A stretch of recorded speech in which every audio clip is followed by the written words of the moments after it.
Good evening, everybody. I'd like to call the meeting to order and welcome everyone in attendance. The committee has under consideration the estimates of the Ministry of Energy and Minerals for the fiscal year ending March 31st, 2026. I'd ask that we go around the table and have members introduce themselves. For the record, Minister, please introduce the officials who are joining you at the table. I'm Tanny Au. I'm the MLA for Fort McMurray Wood Buffalo and I'm the acting chair of this committee. We will begin to my right. Jackie Armstrong-Hominick, MLA Fort Saskatchewan-Vegreville, and good evening, everyone. Good evening, everyone. My name is Andrew Barchenko, and I'm with Drayton Valley Devon constituency. It's nice to be here tonight. Yeah, all right. Good evening, Brandon Lunty, Leduc, Beaumont. Ryan Tantra, Tabor Warner. Scott Sear, MLA Bonnie-Beau, Cold Lake, St. Paul. Good evening, everyone. Roxanne LeBlanc, Assistant Deputy Minister, Senior Financial Officer for Energy and Minerals. Brian Jean, Minister of Energy and MLA for Fort McMurray, Lac La Biche. Doug Lammy, ADM for Energy Operations, Energy and Minerals. Najwan Al-Junaid, the MLA for Calgary-Glenmore. Sarah Omaligi, MLA for Banff Kananaskis. Nathan Ip, MLA for Edmonton Southwest. Samir Kayande, MLA for Calgary Elbow. Gurinder Brar, MLA for Calgary Northeast. I'd like to note the following substitutions for the record. Mr. Sear for Mr. Dick, Member Omaligi for Member Calahoo Stonehouse, Member Brar for Ms. Sweet as Deputy Chair, and Mr. Lunty for Mr. Rosewell with myself as Acting Chair. A few housekeeping items to address before we turn to the business at hand. Please note that the microphones are operated by the Hansard staff. Committee proceedings are live streamed on the internet and broadcast on this Alberta Assembly TV. The audio and video stream and transcripts of the meetings can be accessed via the Legislative Assembly website. Members participating remotely are encouraged to turn your camera on while speaking, mute your microphone when not speaking. Remote participants who wish to be placed on speaker list are asked to email or message the committee clerk, and members in the room should signal to the chair. Please set your cell phones and other devices to silent for the duration of the meeting. And with that, honorable members, the main estimates for the Ministry of Energy and Minerals shall be considered for 3 hours. Standing Order 5901 sets out the process for consideration of the main estimates in the Legislative Policy Committees. Suborder 5901 6 sets out the speaking rotation for this meeting. The speaking rotation chart is available on the committee's internal website, and hard copies have been provided to the ministry officials at the table. For each segment in the meeting, speaks of blocking time will be combined only if both the minister and the member speaking agree. If debate is exhausted prior to 3 hours, the ministry's estimates are deemed to have been considered for the time allotted in the main estimate schedule, and the committee will adjourn. Should members have any questions regarding speaking times of rotation, please email us, the committee clerk, about the process. With the concurrence of the committee, I will call a 5-minute break near the midpoint of the meeting. However, the 3-hour clock will continue to run. Does anyone oppose having a break? I see none. With that, ministry officials who are present may, at the direction of the minister, address the committee. Ministry officials who are seated in the gallery, if you are called upon, please access the microphone in the gallery area and please introduce yourselves prior to commenting. Yes, and pages are available to deliver notes and other materials for everyone. And just a reminder, the attendees in the gallery, you may not approach the table.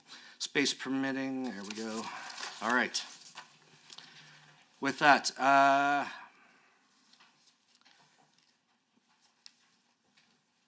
any written material provided in response to questions raised during the main estimates shall be tabled by the minister in the assembly for the benefit of all members. And finally, the committee should have the opportunity.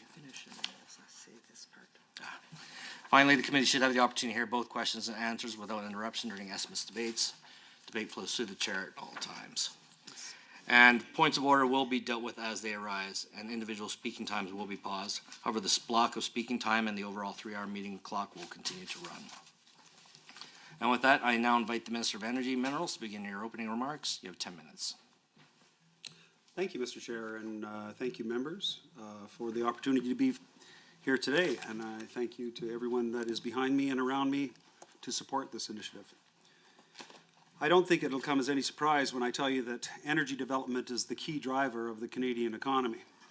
Canadian prosperity from coast to coast to coast depends on Alberta's energy sector. It is also the single largest contributor to provincial gross domestic product, income, employment, and government revenues. Resource royalties are one of the Alberta government's largest revenue streams that help fund programs across the entire province. The ministry generates nearly a quarter of the government's total annual revenue. This year, we expect to generate more than $17 billion in non-renewable resource revenue. We are not only revenue generators, but we're also extremely efficient with our resources, using only about 1% of the government's total expenses. This, I would submit to you, is very impressive, especially considering that the ministry has a complex mandate with a vast scope ranging from oil and gas to petrochemicals, emerging resources, and now minerals. Allow me to give a Budget 2025 overview. Budget 2025 is a commitment to the sustainability and future viability of our energy and minerals industries to create prosperity for Alberta families, businesses, and the province. This year's budget supports the ministry's mandate and core business activities to continue to diversify Alberta's energy sector and promote energy security. For 25-26, the energy and minerals overall budget is $1.122 billion. We are doing our part by being fiscally responsible with all of our spending. This budget includes continuing to invest in initiatives such as carbon capture, utilization, and storage, of which we are a world leader, the Alberta Carbon Capture Incentive Program, royalty operations, grants under the Alberta Petrochemicals Incentive Program, and advocating for greater market access for Alberta's resources. We will continue to support the development of innovative technologies in the energy sector to capitalize on opportunities in emerging resources and for the energy transition. Again, we are a world leader. These efforts will help create lower carbon products that will be more competitive in the global market. Operational funding will also support the department's work to continue to modernize the province's energy policy and regulatory frameworks to make Alberta a more competitive place to do business, strengthen investor confidence, and support job creation in all of our communities. Our forward-thinking Premier asked our ministry to fix several issues that previous governments had kicked down the road. One of those items is modernizing the regulatory system. The Alberta Energy Regulator, or the AER, regulates energy and minerals development in this province. This includes the life cycle of oil, oil sands, natural gas, coal, geothermal, and brine-hosted mineral projects. This year's budget allocates $270 million to the AER compared to $246 million last year. Funding for the AER comes from industry levies and fees, not from taxpayers, which are collected as revenue, and again, not from taxpayers. We recently conducted a review of the AER to safeguard public and environmental protections and provide the certainty required by industry to responsibly develop Alberta's resources. As part of this effort, the budget includes provisions for updating systems, technical expertise, and a lot of stakeholder engagement. These steps will ensure that companies develop our energy and minerals resources responsibly. We recognize that industry has been abandoning natural resource infrastructure despite requirements to reclaim industrial sites when projects ended their life cycle. To improve this issue, industry funding for the Orphan Well Association, or the OWA, is increased so more oil and gas sites without a viable or legally responsible owner can be addressed. The OWA's work is funded from the Orphan Fund levy that is collected from industry. This year, the OWA has an allocation of $145 million, up from $135 million only 1 year ago. Over the last 5 years, the OWA has decommissioned more wells than they received, resulting in an overall decrease in the number of orphan wells across the province. This reclamation work is important to protect the environment while helping ensure a sustainable oil and gas industry for decades to come. The ministry is also addressing coal exploration and development. You may have heard about this. We've declared a new policy direction with the Alberta Coal Industry Modernization Initiative, which I am very proud of. This initiative includes the development of a modern, long-term legal and regulatory framework that guides responsible coal mining practices balanced with world-class environmental protection requirements. Best in the world is my hope. This initiative will ban new open-pit mining in the eastern slopes and keep selenium from coal mining activities or any other industrial activity out of our water. This new policy will strengthen environmental safeguards while providing an opportunity for rights holders to present their project plans to an independent decision maker for consideration. Our new policy will also ensure that Albertans will benefit from increased coal royalties. I heard loud and clear, and I've mentioned it before, that our royalties are not competitive, and they must be. Albertans, if they are going to let people use our resources, must get full benefit from them. As well as addressing these issues, the Premier has instructed us to be bold and brave in our efforts to attract new industries to our province, like carbon capture, utilization and storage, and alternative hydrocarbon, petrochemical, and mineral development. And there is a lot of interest in our province because, in part, we are so advanced in CCUS. Alberta is truly a recognized leader in carbon capture, utilization, and storage. Through Budget 2025, we continue to support the development of this important technology by investing a combined total of approximately $37 million for the Quest and Alberta Carbon Trunk Line projects. This is the final year of Alberta's funding agreements with these two successful projects. To date, the projects have safely captured and stored a total of more than 15 million tons of carbon dioxide since starting operations in 2015 and 2020, respectively. As part of their funding agreement with government, both projects have been sharing their progress reports. And so we know what's going on. It's been great. This knowledge sharing component has not only helped put Alberta on the map for CCUS, but it is also helping accelerate the development of this very important technology around the world. Building on this solid foundation, several other companies have recently announced decisions to move forward with large-scale projects in the province to help reduce their emissions.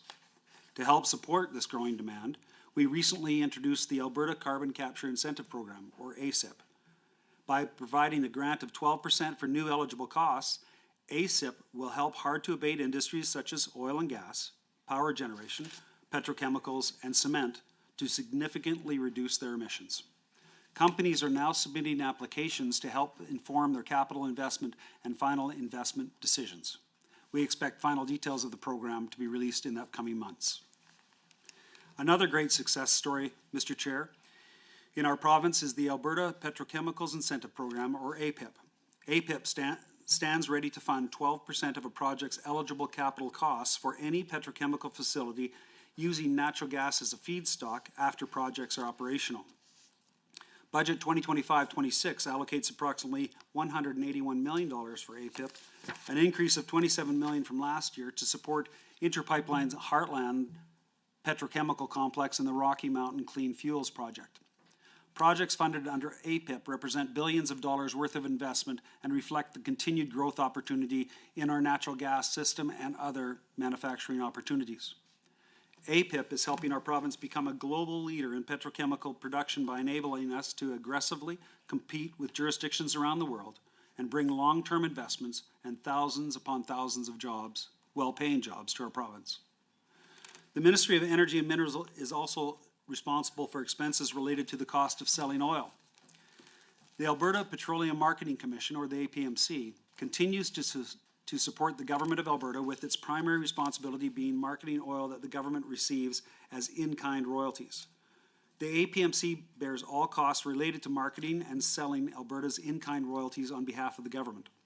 This year, the cost of selling crude oil is budgeted to be $406 million, compared to $357 million last year. That's actually good news. The cost of selling oil is variable and volume-based, and therefore subject to market price fluctuations, which are influenced by current and future demand for oil and global supply levels. As Alberta produces more barrels of oil and or the market price for oil increases, both the cost to sell the crude oil royalty volumes increases, along with royalty revenue increases.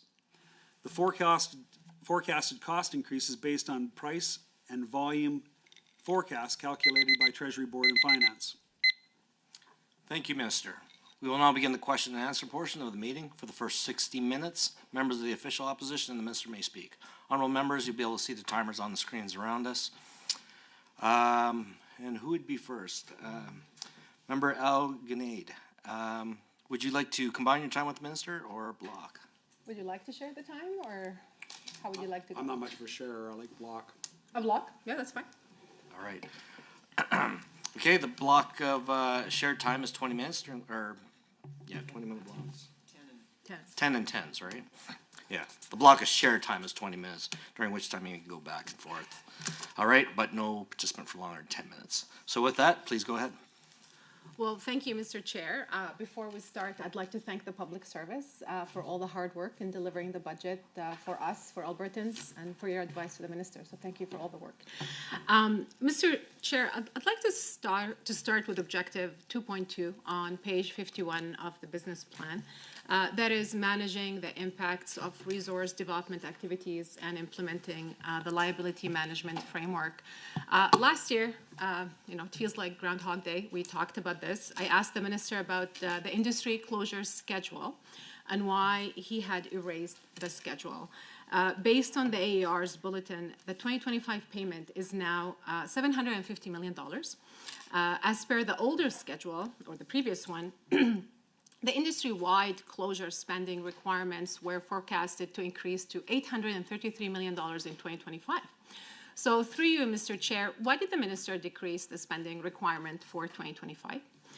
The previous schedule was forecasted to increase to $909 million in 2026 and $992 million in 2027.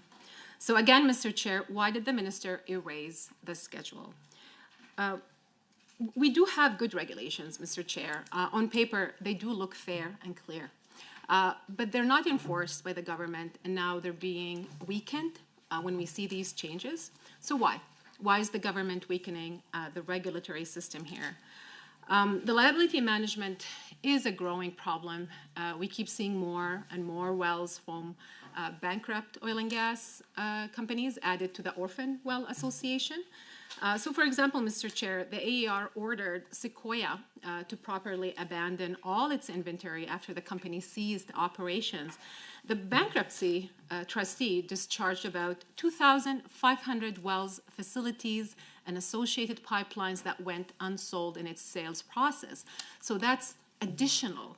And the AER directed the Orphan Well Association to assume control of the majority of Sequoia's sites. So through the chair, how does the minister plan to address these orphaned wells? Additional 2,500 wells.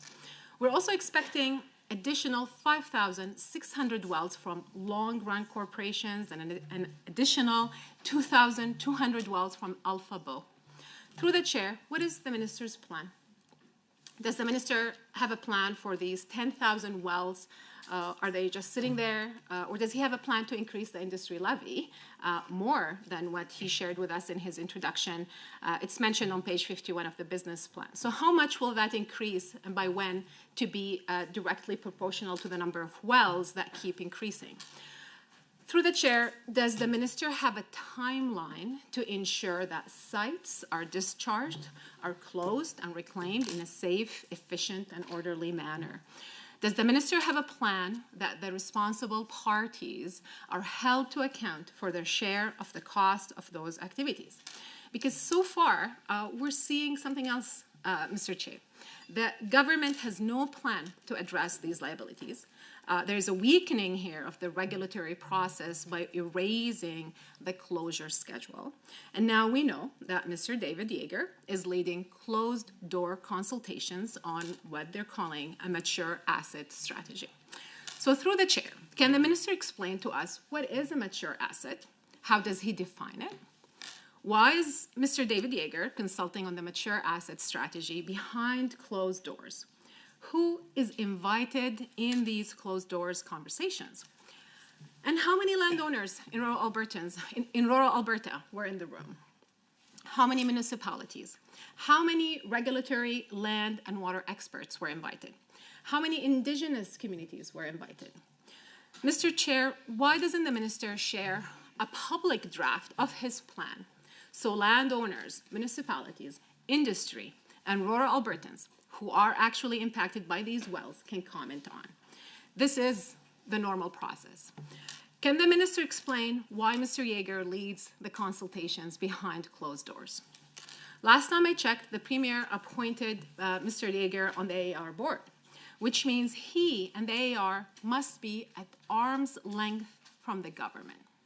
How is Mr. Yeager receiving $156,000 salary from the government while being an AER board member?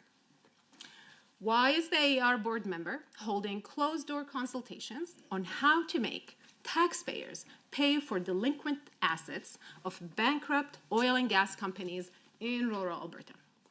Through the chair, why does Mr. Yeager introduce himself in public as a special advisor to the Premier and Executive Council in public events and consultations while being a board member on the AER? Why is so many whys, Mr. Chair? Why is this government dismantling the regulatory process and ignoring the polluter pays principle in Alberta? Mr. Chair, as per government websites, the Alberta Energy Regulator is a regulator and a quasi-judicial agency. It is a $269.7 million agency with significant responsibilities, as shown on page 79 here in the estimates under energy regulation. It runs hearings. It is an administrator. It is a rule maker. It's an enforcer of rules. The minister and the premier need to respect that this cannot be a political agency where friends and insiders are appointed. Through you, Mr. Chair, can the minister confirm by a yes or no answer? Does the minister understand that the AAR needs to remain an arm's length agency from government? Is the minister putting taxpayer money to clean up the mess of troubled oil and gas companies?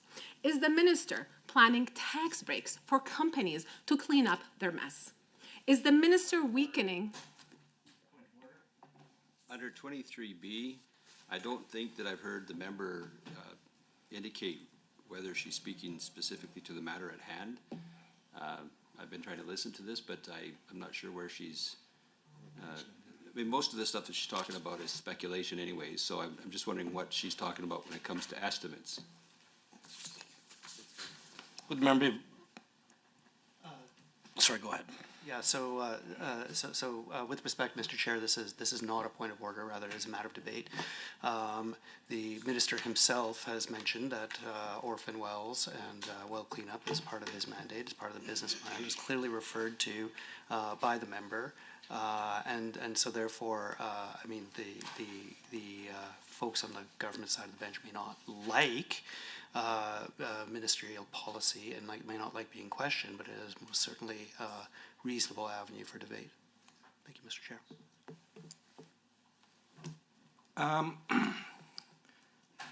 Yeah, I'm not going to say it's a point of order, but perhaps get the point, or just remember to also make references to what you're speaking of. Please continue on.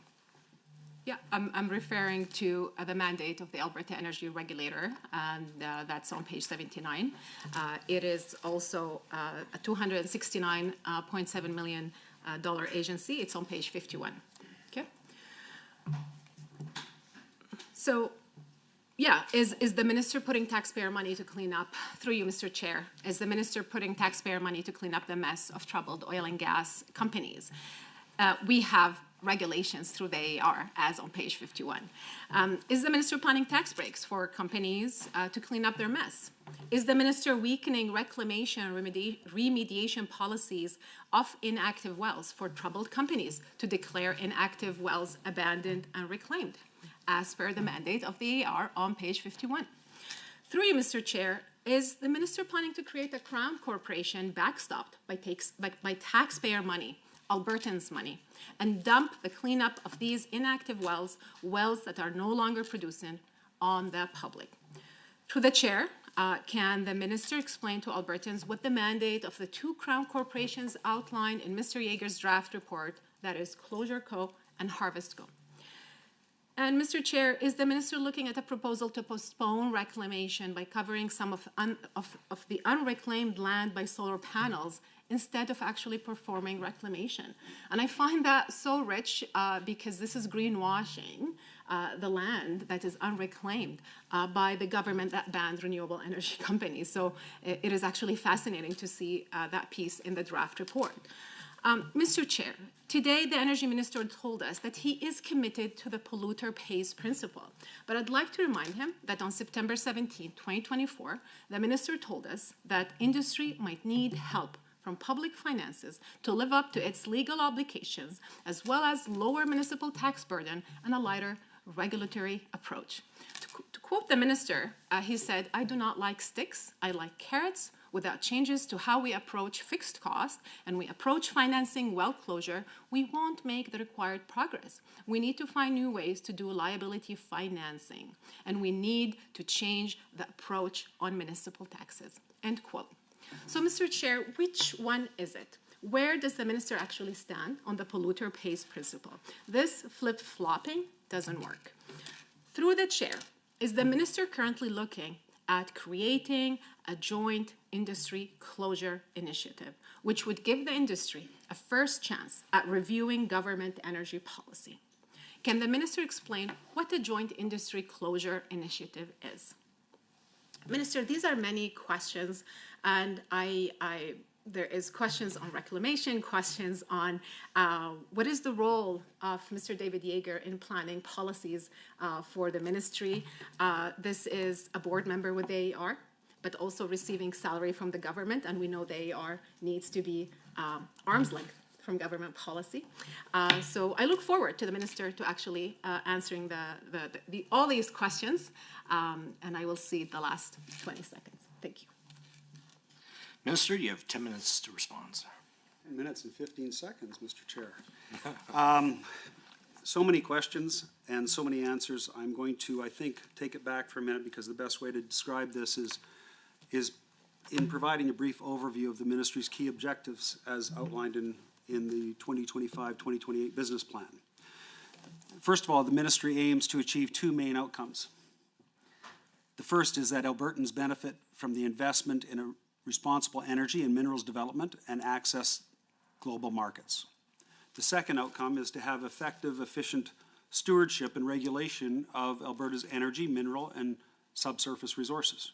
And you're right, the assets belong to the people of Alberta. And I take that fiduciary obligation very seriously, as does our government. And as a result of that, Budget 2025 supports both ministry outcomes. We will support the competitiveness of Alberta's energy industry by growing and protecting our energy resource sector.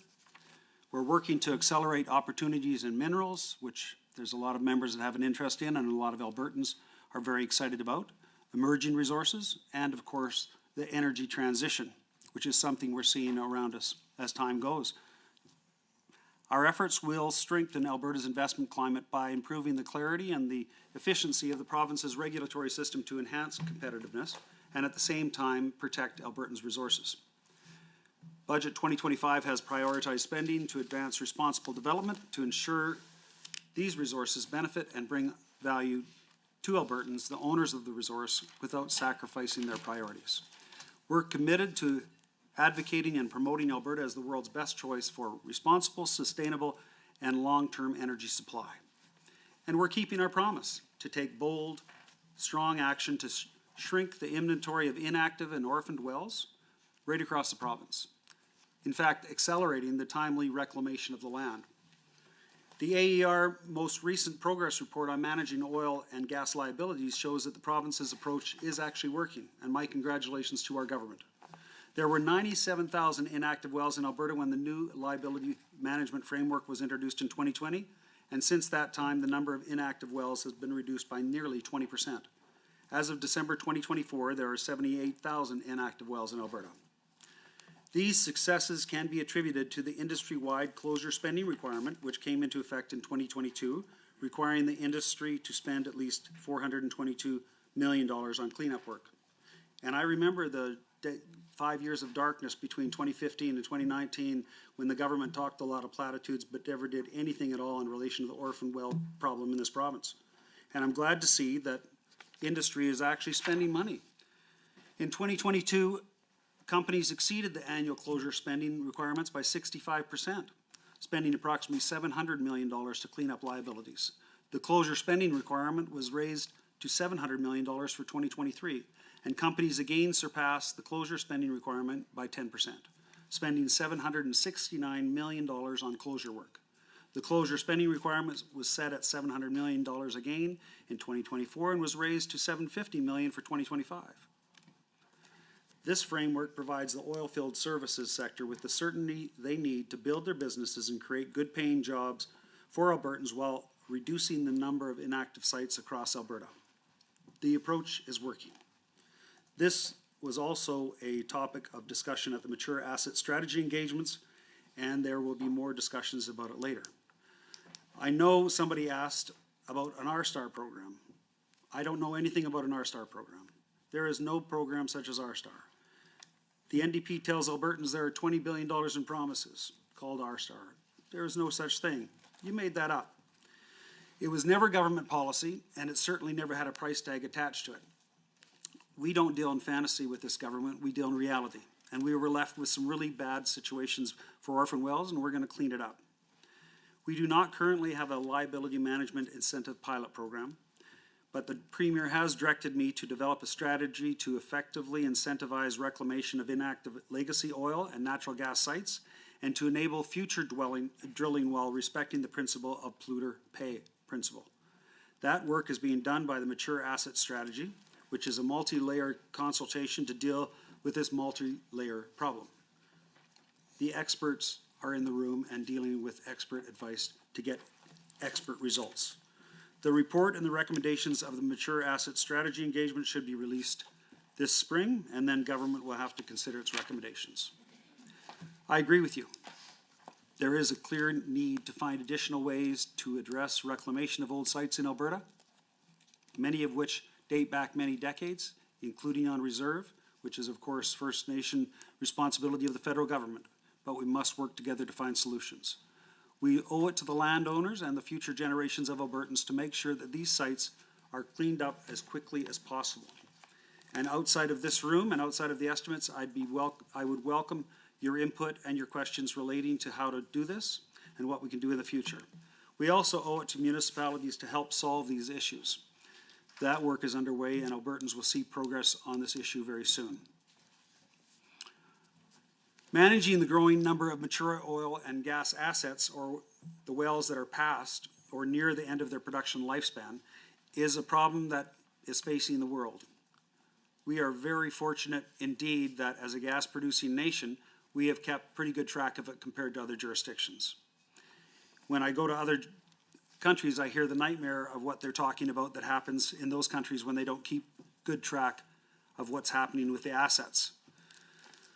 The province recently engaged stakeholders to help inform the development of a mature asset strategy, and as you're aware, 6 working groups were established where stakeholders and subject matter experts reviewed aspects of mature assets and liability management from around the world and best practices. As you're also aware, we lead the world on not just drilling but reclamation. And most of the numbers that we receive when we provide these estimates, which you asked at the beginning of your correspondence, is from the good citizens around us that are the bureaucracy that support the government on best numbers. And that's where we get most of those numbers from.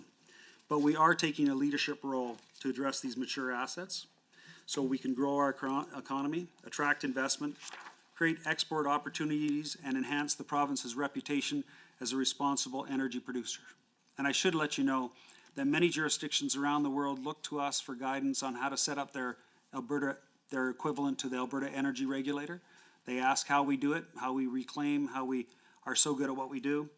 And I have to tell you, you're right about that too, it is our public service. We're trying to encourage ways to keep mature wells producing, which will provide direct and indirect economic benefits, short-term and long-term to our economy, and will provide social benefits to all Albertans, including the municipalities that are so concerned right now, and of course the landowners that you identified previously. Placing a priority on repurposing oil and gas sites can also help encourage other opportunities such as small-scale liquefied natural gas, artificial intelligence data centers, and even geothermal. I want to express my sincere appreciation to the Premier for having the courage to take this issue head on when so many previous governments have passed on it.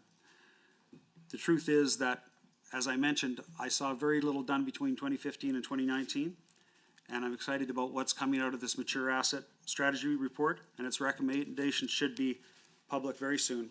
And as I said before, if there are any input by members or experts that you may want to bring to the table, I'm always open and I'm always prepared to listen. I also want to just take a very quick moment to thank the past AER CEO, Laurie Pusher, for his service as CEO. He had to clean up a bit of a mess that was left behind after a AER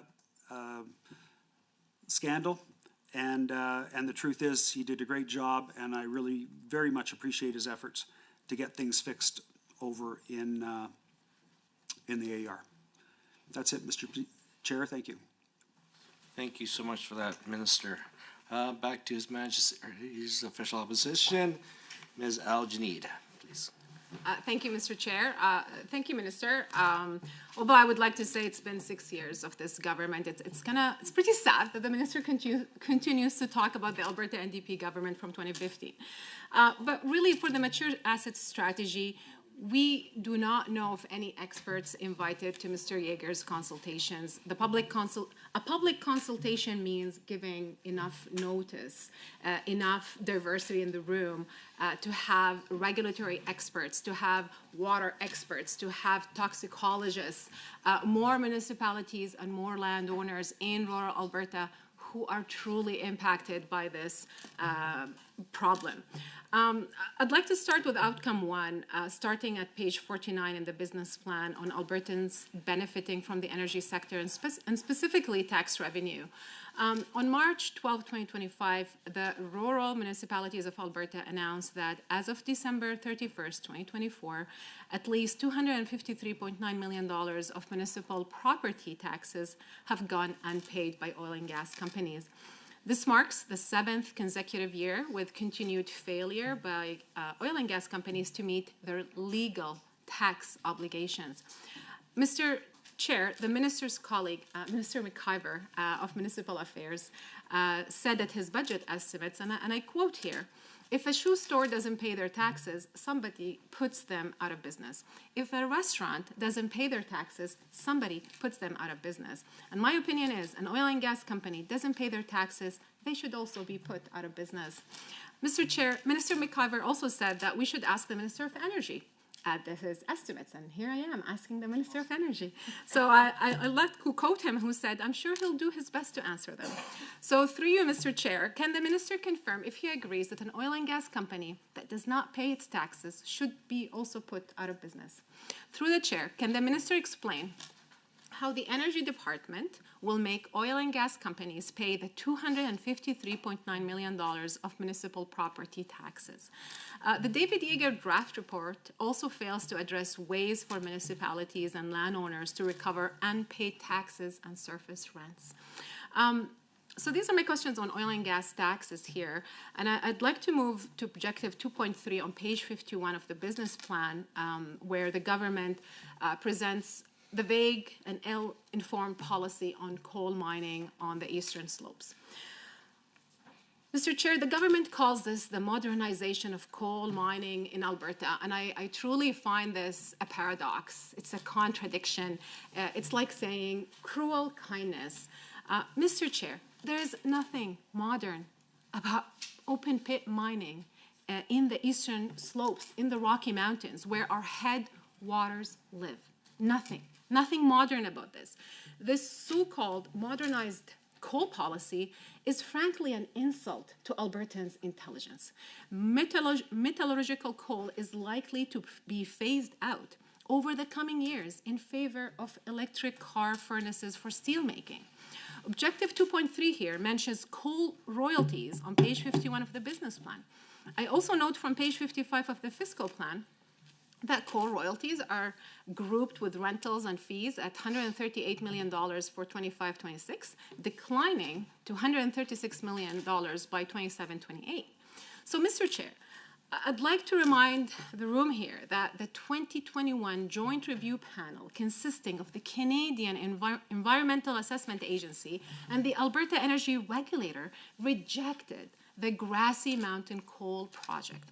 The panel specifically states, and that it is unclear that the company will, and quote here, be able to produce a premium hard coking coal over the life of the project. If the development and marketing of products with poorer coking properties becomes necessary during the life of the project, this may affect the price received and the predicted economic benefits of the project. Mr. Chair, There are neither economics nor environmental benefits here with this coal mine. Why is the minister, through you, Mr. Chair, why is the minister ignoring Grassy Mountain's physical coal quality problems that cannot be fixed? The quality is below the Elk Valley in BC and Australia. So why is the government misleading the public on how few economic benefits are coming from this coal project? Mr. Chair, why does the minister think he knows more than the joint expert panel that reviewed the proposed coal mine? Mr. Chair, the government keeps playing games with the wording of an open pit coal mine. Page 51 of the business plan under Objective 2.3 talks about modernizing Alberta's coal legislation and regulatory framework, but does not provide any clarity on these issues. And I'd like to remind the minister, through you, Mr. Chair, that 4 months after the government announced it was doing this U-turn on the coal policy, Cabin Ridge Holdings Limited and Cabin Ridge Project Limited announced legal proceedings against the government of Alberta, basically suing the government. And in the Court of Appeal of Alberta, from Cabin Ridge Project Limited against Alberta, 2025, ABCA 53, there is an interesting line, and I quote here, Minister wanted very clear that mountaintop removal was not going to be permitted under the reinstated 1976 coal policy. However, none could explain what mountaintop removal meant or what information was before former Minister Savage, including pictures of mountaintop removal activity she apparently reviewed. End quote. This is from the legal proceedings. Through you, Mr. Chair, given that the minister wants to be super clear that there will be no mountaintop removal mining, how is the Energy Department defining mountaintop removal? Mr. Chair, the Grassy Mountain project will bring mountaintop removal mining to the majestic Alberta Rockies, and it already had a fair hearing. This project has had a fair hearing. It has been rejected. Does the minister recognize the project was rejected for causing too much environmental damage for too little economic benefit? Mr. Chair, the rejection of this mine is one of the only decisions from the AER that inspired public confidence in our regulator in recent years, truly. Yet the Energy Minister sent a letter to the AER interfering with the regulatory process to revive the project, calling it an advanced project. Why does the minister think he knows more than the joint expert panel that reviewed the proposed mine? So many questions again. Mr. Chair, since January 20th of this year, I'd like to share that my Calgary Glenmore office has received 16,105 emails from Albertans voicing their objection to coal mining in the Eastern Slopes. 16,105 emails. And they're worried about headwaters. They're worried that there is no solution for treating selenium in the headwaters and after mining. They're worried about our agricultural sector in southern Alberta, in the Eastern Slopes. These are multi-billion-dollar sectors that really will change people's lives forever. It's people's lives and livelihoods. And I know the minister is also receiving the same emails because I'm copied on them. And I'm also copied on the correspondence from the office of the minister. So I get some of the condescending responses from the office to our constituents, to rural Albertans, from Lethbridge, from Livingston-McLeod, from Taber, from Calgary, from Edmonton. It's truly from every corner, from Fort McMurray, Mr. Chair, as well. So it comes from every corner in our province. So many questions about coal. I do not see how this is a modernized coal policy. There's nothing modern about it. I think it continues to insult. The policy is an insult to Albertans' intelligence about how this policy will protect our waters. There is nothing right now that proves that selenium can be extracted from water once it's in the wild, once it's been mined. So I have many questions about coal, and I would like to see it the rest of the time and hopefully hear some answers from the minister. Thank you, Mr. Chair. Thank you, Ms. Aljunaid. Mr. Jean. Thank you, Mr. Chair, and I noticed your computer, your laptop in front of you, along with many other metal objects. I recognize that the coal we're talking about here is metallurgical coal that, of course, is used to make steel and that we use every day and is very important. I do also want to point out one of the key objectives and outcome too, and you've referred to it several times, and I quote, modernize Alberta's coal legislation and regulatory framework. And then it goes on to say to guide responsible development. I don't think you have a problem with that. I think we both want responsible development, at least I do for sure. We want to protect the environment. I want to do that for sure. That's very important to me. I use the environment a lot, and it's one of the most important things I can do. And to increase royalties for the benefit of all Albertans.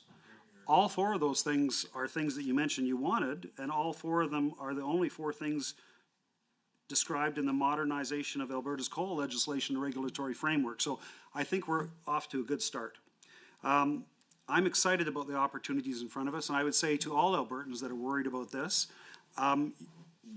we are going to take care of your worries, and we are going to make sure that the things that happened in BC under the NDP and the things that the NDP proposed back in 2015, 2016, 2017, when they invited all the billionaires from across the world to come in and buy coal leases and to go into Category 2 lands, yes, that's what they proposed, to go into Category 2 lands, we're not going to let that happen.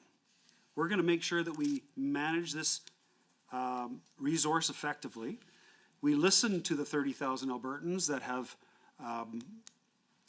been consulted on this. We have been listening to what is going on in the world, and we believe that we are coming up with a very good regulatory system that is going to be well received by Albertans. And their worries in relation to selenium, in relation to agriculture, and in relation to food safety and the headwaters, they're all legitimate. And we are going to make sure that we take care of those issues. The government is absolutely tasked with overseeing responsible resource development for the benefit of all Albertans, and we are going to do that.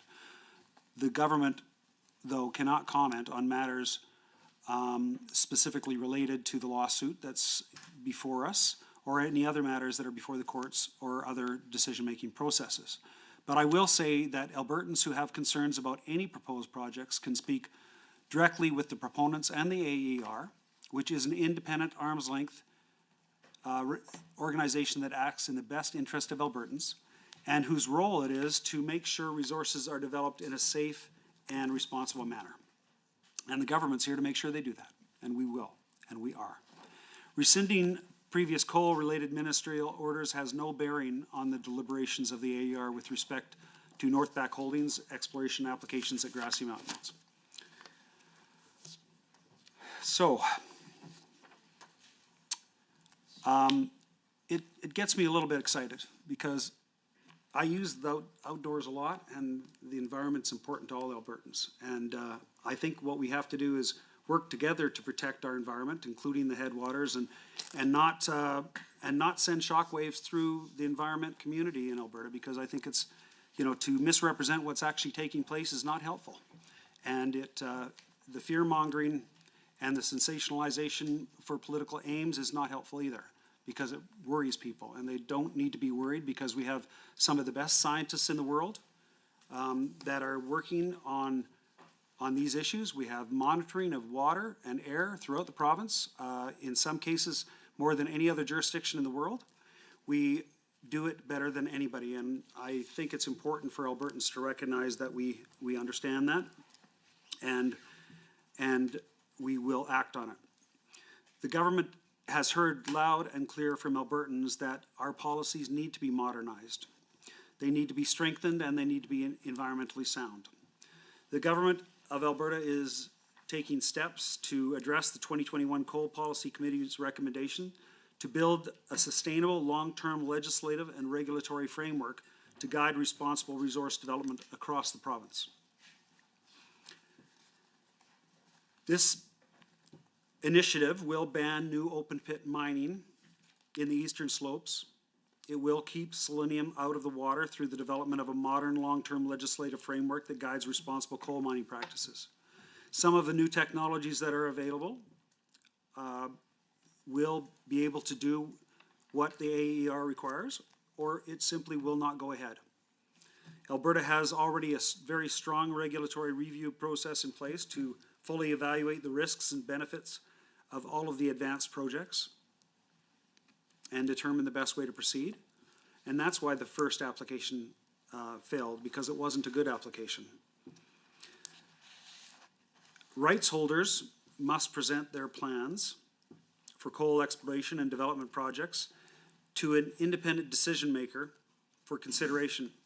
And those decision makers will have strong coal policy to guide them as they make the best choice for Albertans. This policy is not some sort of gate opening for unlimited coal development in Alberta's precious natural spaces, like what has happened in British Columbia under the NDP government there. In Elk Valley, they allowed multiple coal mines in a very short river valley, which obviously caused them considerable problems and continues to do so. We are not going to do that. We can learn the lessons from what the NDP did wrong in both BC and Alberta, and we are doing exactly that. Let's see, the other questions. Yes, you asked about coal royalties and why Alberta continues to prioritize this when it's low, and we heard that loud and clear, not only from Albertans, but also proponents suggesting that our royalty regime here in Alberta needed some attention. And what we're doing right now is we have two royalty regimes in effect based on the nature of the coal resource, and some of it, you're also right, is not the best in the world, but some of our resource is the best in the world, and it's very prime coal. I don't know if you asked about the exact amount per ton, but Crown-owned Plains coal would get about 55 cents a ton, and Crown-owned bituminous Mountain Foothills coal would get 1% of mine mouth revenue before mine payout, and 1% of mine mouth revenue plus 13% of net revenue after mine payout. If you think that's fun, you should see the competitive analysis for the rest of the world sheet. But the establishment of new royalty rates will be informed by an analysis of Alberta's current coal rates and economic analysis of stakeholders' input and engagement, and analysis of other coal-producing jurisdictions around the world, like Virginia, that has that mountaintop removal. And you asked about some definitions relating to mountaintop removal and other things. You can look on the AER website. It has all of that there. It has that, and if not, I'm more than happy for you to grab your steel laptop over there and show me a little later, if you want. In actual royalties, though, in 23-24, we received 92.3 million, which I think is about 3 or 4 schools in Calgary, equivalent. In 2022, one mine reached post-payout status, and it began paying 13% net revenue royalty in addition to the 1% of gross revenue royalty that is payable for pre-payout. In 2022, coal prices actually reached very high levels, so all of these coal leases and coal obligations that the province has put out there, those changed dramatically after the increase in coal prices, and this drove increased profits as well as resulted in increased royalties. Let's see, do we have any other questions, any other answers? Yeah. Perfect, thank you. Okay, in relation to the modernization, which you focused on some time, the initiative addresses specifically the input received in the 2021 Coal Policy Committee's recommendations. It had a focus on the environment, making sure it was modern and competitive and strengthened, as I mentioned previous. Well, I think that's about it.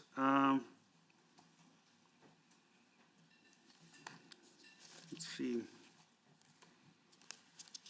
You know, one of the things that we did notice, and the government did notice, is since the announcement of the CIMI, the government has found that stakeholders have significant misunderstandings about what the regulations say, and the existing regulations and the ministerial orders. And one of the things we wanted to do was bring certainty to the industry and also Albertans. That Ms. Emily? Thank you, Mr. Chair. Sorry, shared or block? I'll go with block time, please. I don't like to share either. All right, so to continue the discussion on coal, my first series of questions really apply to outcome 2, key objective 2.3 on page 51 of the business plan, which is what my colleague from Calgary Glenmore was just talking about, this new coal policy and like modernizing Alberta's coal legislation. I agree that that needs to be done. I think a 1976 coal policy is probably too old.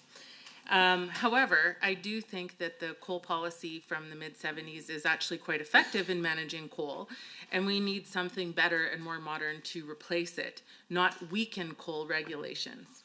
So the minister, in his previous answers, was commenting on listening to the 30,000 Albertans who were consulted on the coal policy consultation that was conducted after the coal policy was rescinded in 2020. I would also just like to clarify that it was not between 2015 and 2019 that Alberta was opened up to coal development. That happened in 2020 when the UCP government rescinded the coal policy. That was under this government, not the previous one. That coal policy public consultation, the minister is correct, about 30,000 Albertans were consulted. 75% of them, or 70 to 75%, did not want to see coal mining on the eastern slopes in the headwaters. Once again, Mr. Chair, the 23B speaks to matters other than the question under discussion, which is, again, estimates. And I'm sure that the members opposite, they've done this once before, so that this isn't new to them. But the members opposite recognize that they're talking about policy versus talking about the estimates. This is something that would be more appropriate for question period versus estimates, but they continue to go down this path. Mr. Chair, I do believe that this is a point of order in this under 23B. Mr. Chair, the estimates under consideration are well known, and the member opposite knows that they include the strategic plan as well as the business plans. And the member very clearly referenced and refers to outcome 2, key objective 2.3 on page 51 of the business plan. We are talking about the business plan. We are considering the questions under consideration by this committee. If the member is unhappy that coal happens to be part of the energy industry's remit, then perhaps we can make sure that there's no coal mining in the Rockies. Other than that, Mr. Chair, this is not a point of order. This is a legitimate item of debate, and this is on topic. Thank you. Go ahead. Thank you, Mr. Chair. I'd like to actually add, can I add to a point of order C as well? Because this is repetition, is what we're also seeing.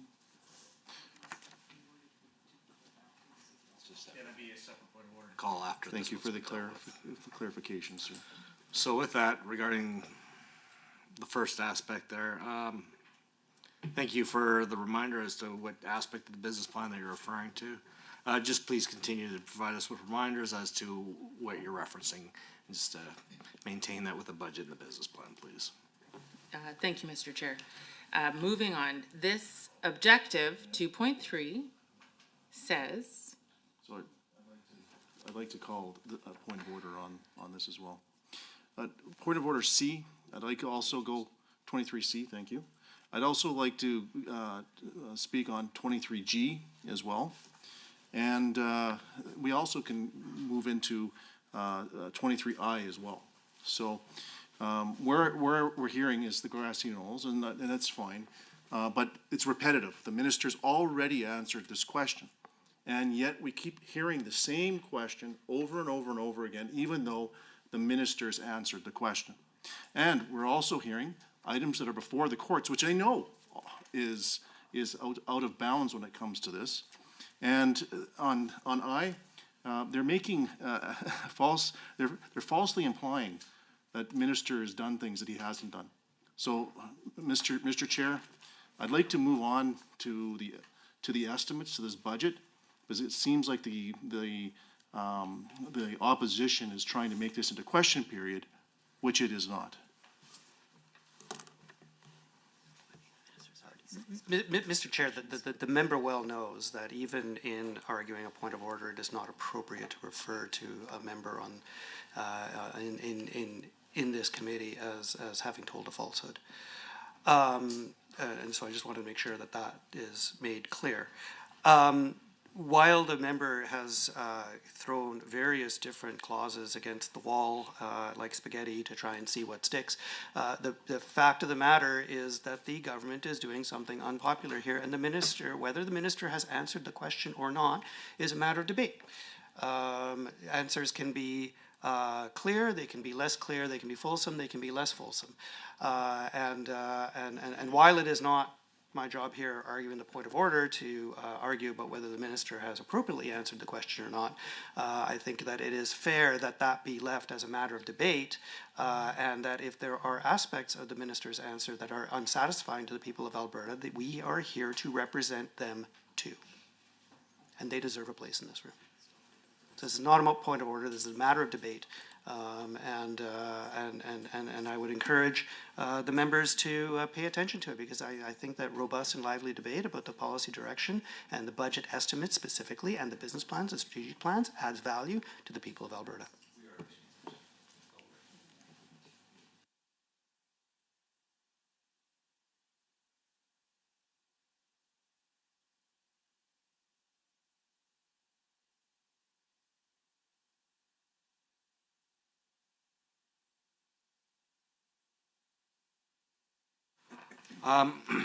Again, I'll just ask remind the members, just to continue to refer to the page and the section in the budget or the business plans that as you continue on with your discussions.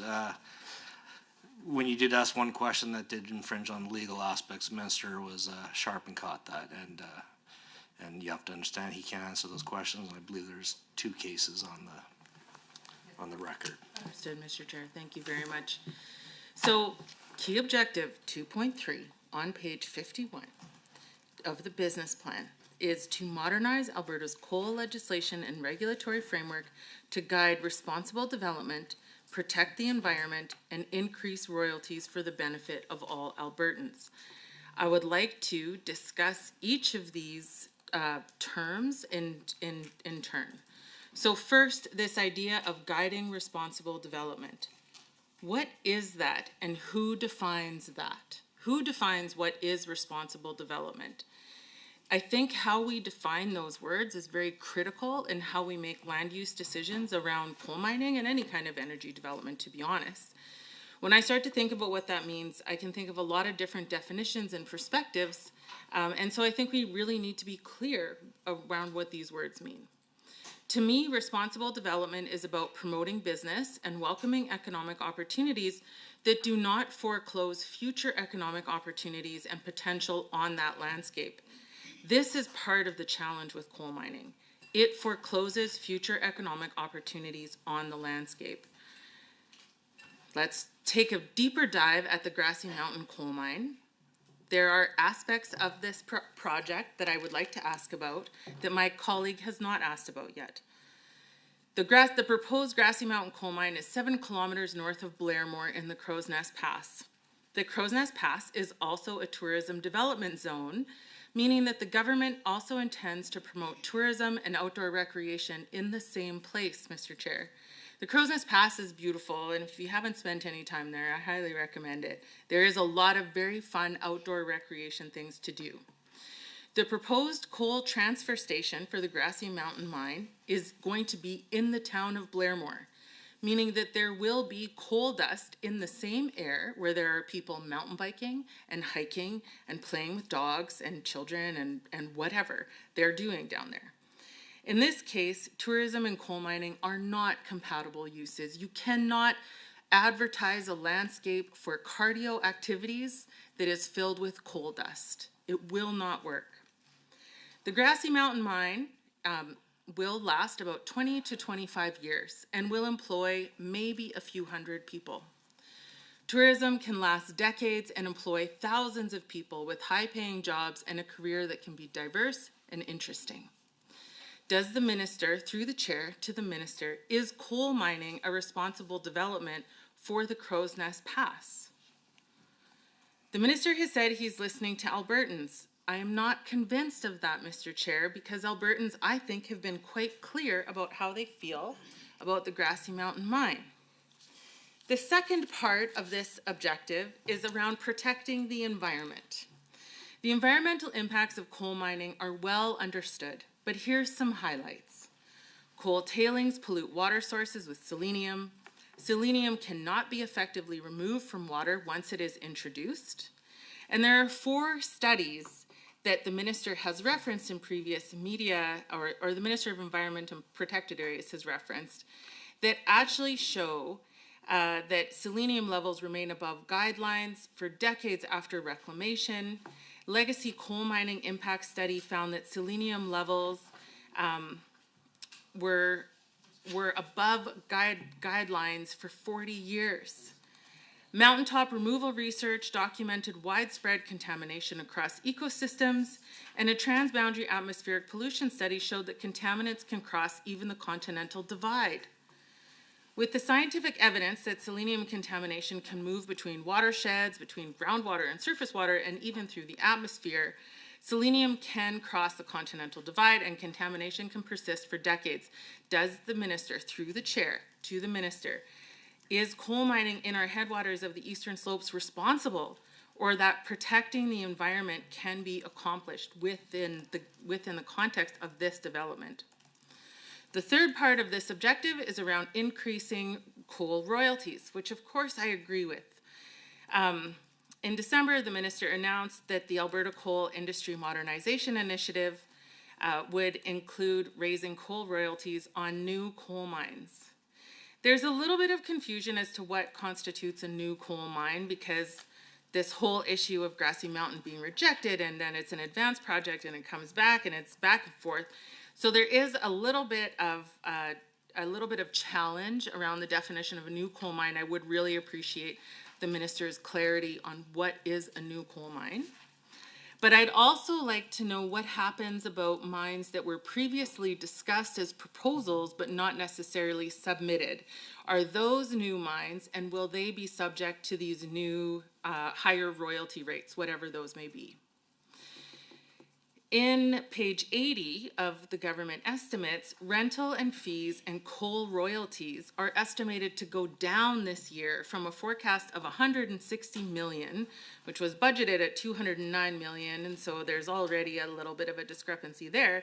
But the estimates estimate 138 million. So that is a decrease in coal royalties, and so I'm a little confused if we're going to increase royalties. Why do we see the estimated drop in royalty revenue for the province? Does the royalty revenue consider that coal mining is a relatively short practice, 20 to 25 years, and that other sources of economic revenue may be more long-lasting? Also, do the royalties consider the known environmental liabilities, namely cleaning or attempting to clean our water, and the massive cost over decades that will be associated with that? For example, Teck Mines in BC spent over $1 billion trying to remove selenium from their tailings and failed. Then they were sued by the Montana Department of Environmental Quality for contaminating fish habitat across the border. Have we budgeted for potential lawsuits from other jurisdictions associated with water contamination? Teck is also being charged by Environment and Climate Change Canada for polluting 2 fish-bearing waterways in the East Kootenay region. Have we budgeted for those expenses? The reality is that coal mining on our eastern slopes in our headwaters isn't good for business, the environment, or the economy. Can the minister, through the chair to the minister, can you explain why you're so committed to promoting an industrial development that doesn't serve Albertans? In general, the new Coal Modernization Initiative contradicts the public consultation the government conducted regarding the coal policy. Analysis shows the economic benefits will be overshadowed by the costs associated with reclamation, negative impacts to water, air, and wildlife, and displacement of tourism and ranching. Through the chair to the minister, is industrial development of coal more important than the economic success of tourism and ranching?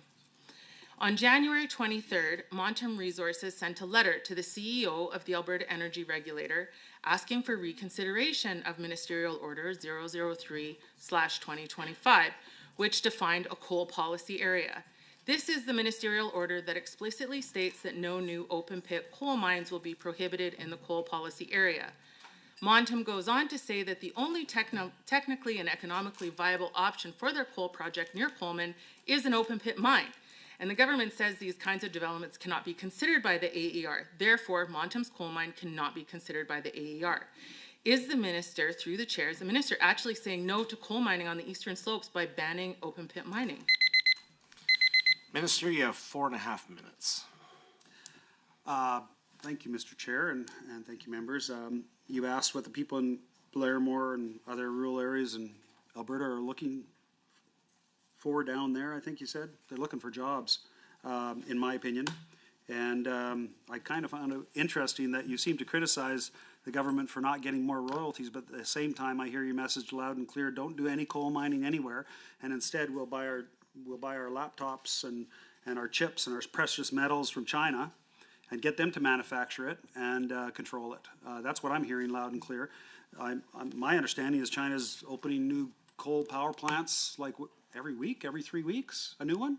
I'd like to see our natural gas be sent over to China so that we have the opportunity to displace all that coal.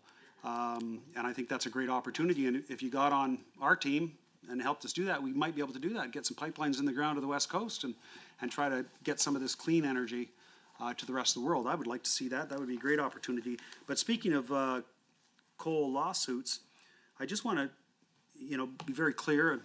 I can tell you have one cross-examiner in the room, but established Canadian law says that if an asset is expropriated by a government, fair compensation is required to be paid by that government.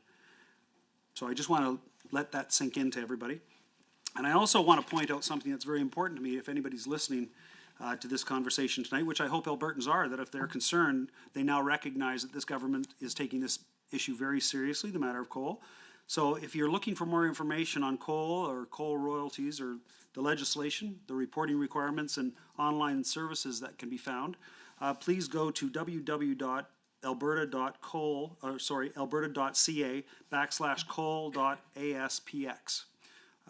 And if you're looking for information on coal leasing and maintenance, that can be found at www.alberta.ca/coal-leasing-and-maintenance. Because, there's a lot of misinformation going around, and I want people to know that we're going to take care of the environment. We're going to protect our waterways, our headwaters. We're going to protect our species, and we're going to protect people. And that has been the priority by this Premier to me, and we are going to make sure that we do that. But I do appreciate all the questions because I think it's important to keep this government to account and to recognize that we're doing a great job. And I'm more than happy to provide the letter that the former NDP minister sent in 2016 to the coal industry abroad that said to them, come on in and dig. You say it wasn't the NDP, it was the NDP. It was you folks that invited them in. It was you that wanted to make the changes on the land designations and carve out some parks, like different parks. Yeah, it was, looking back, you can always see things more clearly. And I think the NDP government definitely did a very bad job of that and sent some very bad messages to the international community. But you also had a question earlier about unpaid oil and gas taxes. And I think, first of all, we understand our partners, the municipalities, and why they're so frustrated by overdue property taxes owed by some oil and gas companies, the majority of which pay huge royalties, huge amounts of taxes, and pay it on time when they're supposed to. Most do, like most good companies do. The vast majority of companies operating in Alberta's energy sector pay their local property taxes, and the government expects them all to do so. And when they don't, we have mechanisms to to encourage them to do so, and we will do that. And that's why we work so well with the municipalities and the RMA and others to get that done. And can we do better? Absolutely, we all can. But about 1.5 to 1.6 billion in municipal taxes are paid by the energy industry. So roughly 50 million in unpaid taxes a year is frankly not a giant problem compared to how much is paid in municipal taxes and how much is supported in local communities around our province and rural Alberta primarily. But that said, it can often be a very serious problem. That's it. That concludes the first portion of questions for the official opposition. We're now going to move to 20 minutes for the government caucus members and the minister. Who's the first batter? Mr. Hunter, would you prefer shared or block? Is that yours? Share, if we could. Minister, would you prefer shared or block? I don't like sharing. I just it's one of those things. And with you, Mr. Hunter, I'd rather listen to your conversation. All right, well, Mr. Chair, I will go block. And I will try to talk about estimates, Minister, and I will refer to those things in here as we try to be able to get to an understanding of where the ministry is going. So through you, Mr. Chair, to the Minister, I would like to begin my question by referencing Key Objective 2.1 on page 52 of the business plan, that the Ministry will maintain, enforce, and enhance provincial jurisdiction and regulatory certainty for Alberta's energy and interests. In recent years, the federal government has increasingly introduced policies that infringe on Alberta's oil and gas industry, trampling our Canadian constitutional right to provincial jurisdiction, something federal courts have ruled in our favor on. The federal government has continued with these initiatives, regardless of their the effect on industry and its citizens. The federal government's proposed oil and gas sector greenhouse gas emissions cap regulations alone would result in as many as 150,000 lost jobs across Canada, with Deloitte forecasting a $16 billion cut to Canada's GDP produced by oil and gas in 2035, a 16% decline. The Conference Board of Canada forecasts an $11 billion cut in revenue for all of Canada in 2035, a 2% decline. These losses will gut revenues generated from royalties and taxes that are used to pay for schools, roads, and hospitals. So given that Alberta's oil, gas, and resource industry is vital to securing energy security across North America, and the proposed regulations would make Canadian industry less competitive while further disrupting Canada's trade balance with our trading partners, what work has been completed so far to support the government of Alberta in protecting its provincial jurisdiction, and what developments do you expect for 2025 through 28? And once again, Mr. Chair, through you to the Minister, the federal government is unilaterally imposing harmful policies and regulations that will devastate Alberta's oil and gas industry without any meaningful consultation. My question to you today, of course, falls in line with the Key Objective 2.1 on page 51, to maintain, enforce, and enhance provincial jurisdictions and regulatory certainty regarding the regulations of oil and gas sector. The 2023 proposed methane emissions rules aim to cut emissions in the upstream oil and gas sector by at least 75% below 2012 levels by 2030. Instead of building on Alberta's world-leading approach, the federal government wants to replace it with costly and ineffective regulations that will benefit no one beyond the Federal Minister for Environment. Under Alberta's equivalency agreement with the federal government, the province has been successfully regulating methane emissions. Nearly 15,000 well sites and facilities have been reviewed across the province, preventing the release of nearly 17 million tons of emissions. Alberta's approach works closely with industry to deliver real results, including early action programs like carbon offsets, strong provincial regulatory requirements, and improved leak detection and repair. This has saved the industry about $600 million compared to the cost of federal regulations. So could the minister provide us with an overview of Alberta's own progress to reduce methane emissions and how it will continue to do so in 2025-26? Additionally, can you explain how your ministry will support provincial jurisdiction in this matter to ensure that Alberta's progress is maintained? Now, Mr. Chair, can I cede my time to Member Hominick? Yes. Okay. Ms. Armstrong Hominick. Thank you. Thank you, Chair, through you to the Minister. First of all, Minister, I want to take a minute just to thank you for all the work you and your team do around the world, educating everybody on the Alberta's responsible resource development and all the good things that we do here in Alberta. And you're very proud of you and the lead you take on that. You do a very good job, and so does your team. So I just wanted to add that to you. So, Chair, through you to the Minister, key objectives 1.2 on page 49 of the Ministry Business Plan touches on the Alberta Carbon Capture Incentive Program. This incredible program is a provincial initiative designed to accelerate the development of carbon capture, utilization, and storage infrastructure. By offering a 12% grant on eligible capital costs spread out over 3 years, starting 1 year after the project operations commence, ACCIP aims to support industries such as oil and gas, power generation, petrochemical, and cement in reducing their emissions.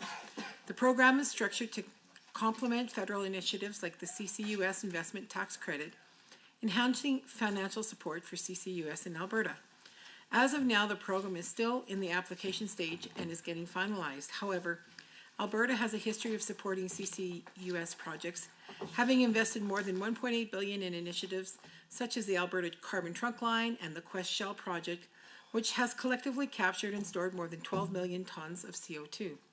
Minister, could you please tell our committee about the work the ministry has completed so far and what is planned over 2025 and 26 to begin developing and implementing ACCIP? And Chair, through you to the Minister, I wanted to continue the line of questioning related to carbon capture incentive programs, which appears on page 49, key objective 1.2 in the Ministry Business Plan. The Alberta Carbon Capture Incentive Program is a strategic initiative designed to support key industries such as oil sands, oil and gas production, petrochemicals, and power generated by advancing carbon capture, utilization, and storage technologies. Recognizing CCUS as one of the most viable long-term solutions for emissions reductions, Alberta's government is actively investing in the program through financial incentives, regulatory support, and collaboration with industry stakeholders. By setting clear emissions reduction targets and integrating CCUS into Alberta's emission reduction and energy development plan, the province is creating a structured framework to drive innovation and sustainable growth. Over the next decade, the government estimates indicate that ACCIP could generate up to $35 billion in new investments and create approximately 21,000 jobs, reinforcing Alberta's leadership in responsible energy development while encouraging emerging industries. In addition to funding, Alberta is streamlining regulatory processes to accelerate project approvals, fostering technological advancement, and supporting workforce training to ensure the successful implementation of CCUS. These efforts not only help maintain Alberta's competitiveness in global markets, but also contribute to a broader national and international emission reduction commitment. As jurisdictions worldwide continue to develop similar initiatives, ACCIP ensures Alberta remains at the forefront of carbon capture innovation, driving economic prosperity while transitioning towards a more sustainable energy future.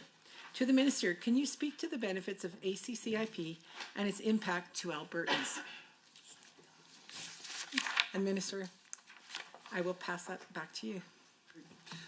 Well, thank you very much. And first of all, I appreciate the compliment, but I have to tell you, anybody, I would hope, that would have been down at CERAWeek, the big oil show and the biggest oil show in the world, would have been so proud of our Premier, who represented us so well, not just as a leader of Alberta and a political leader, but truly a Canadian leader and a world leader. I was so proud of her, and she did such a great job.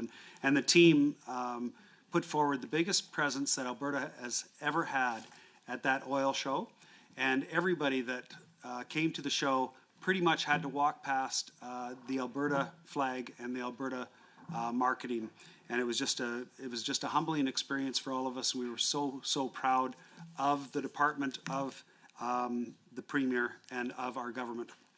And you know what, frankly, of Alberta.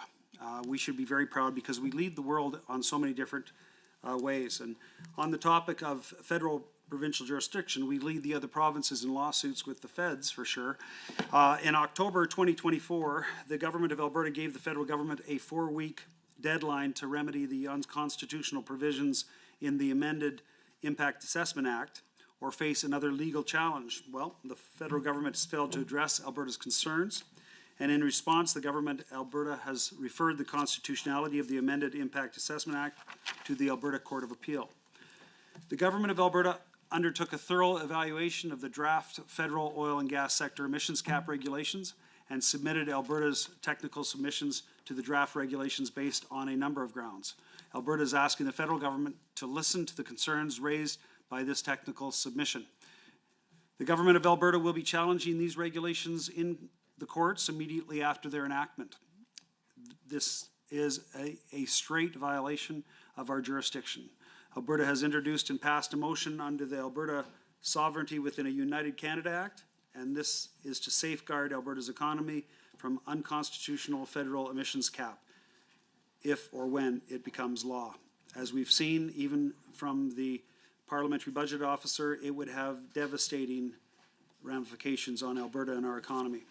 The amendments to the Competition Act relating to representation regarding the environmental effects of a product, business, or business interest from Bill C-59 constitute a threat to Canadian business and our country's competitiveness on the world stage. The government of Alberta views these amendments as encroaching on provincial autonomy, undermining the province's ability to set and manage its own environmental standards and disclosure requirements. The government of Alberta will continue to support its businesses, its citizens, and its industries, and their ongoing efforts to reduce emissions and responsibly communicate their environmental goals and ambitions to Canadians. Now that gives you sort of an idea of where we are, but overall, Mr. Hunter, the government of Alberta will continue to defend the province's constitutional jurisdiction and push back against any overreach that threatens Alberta's economy and standard of living and is outside the constitutional right of the federal government.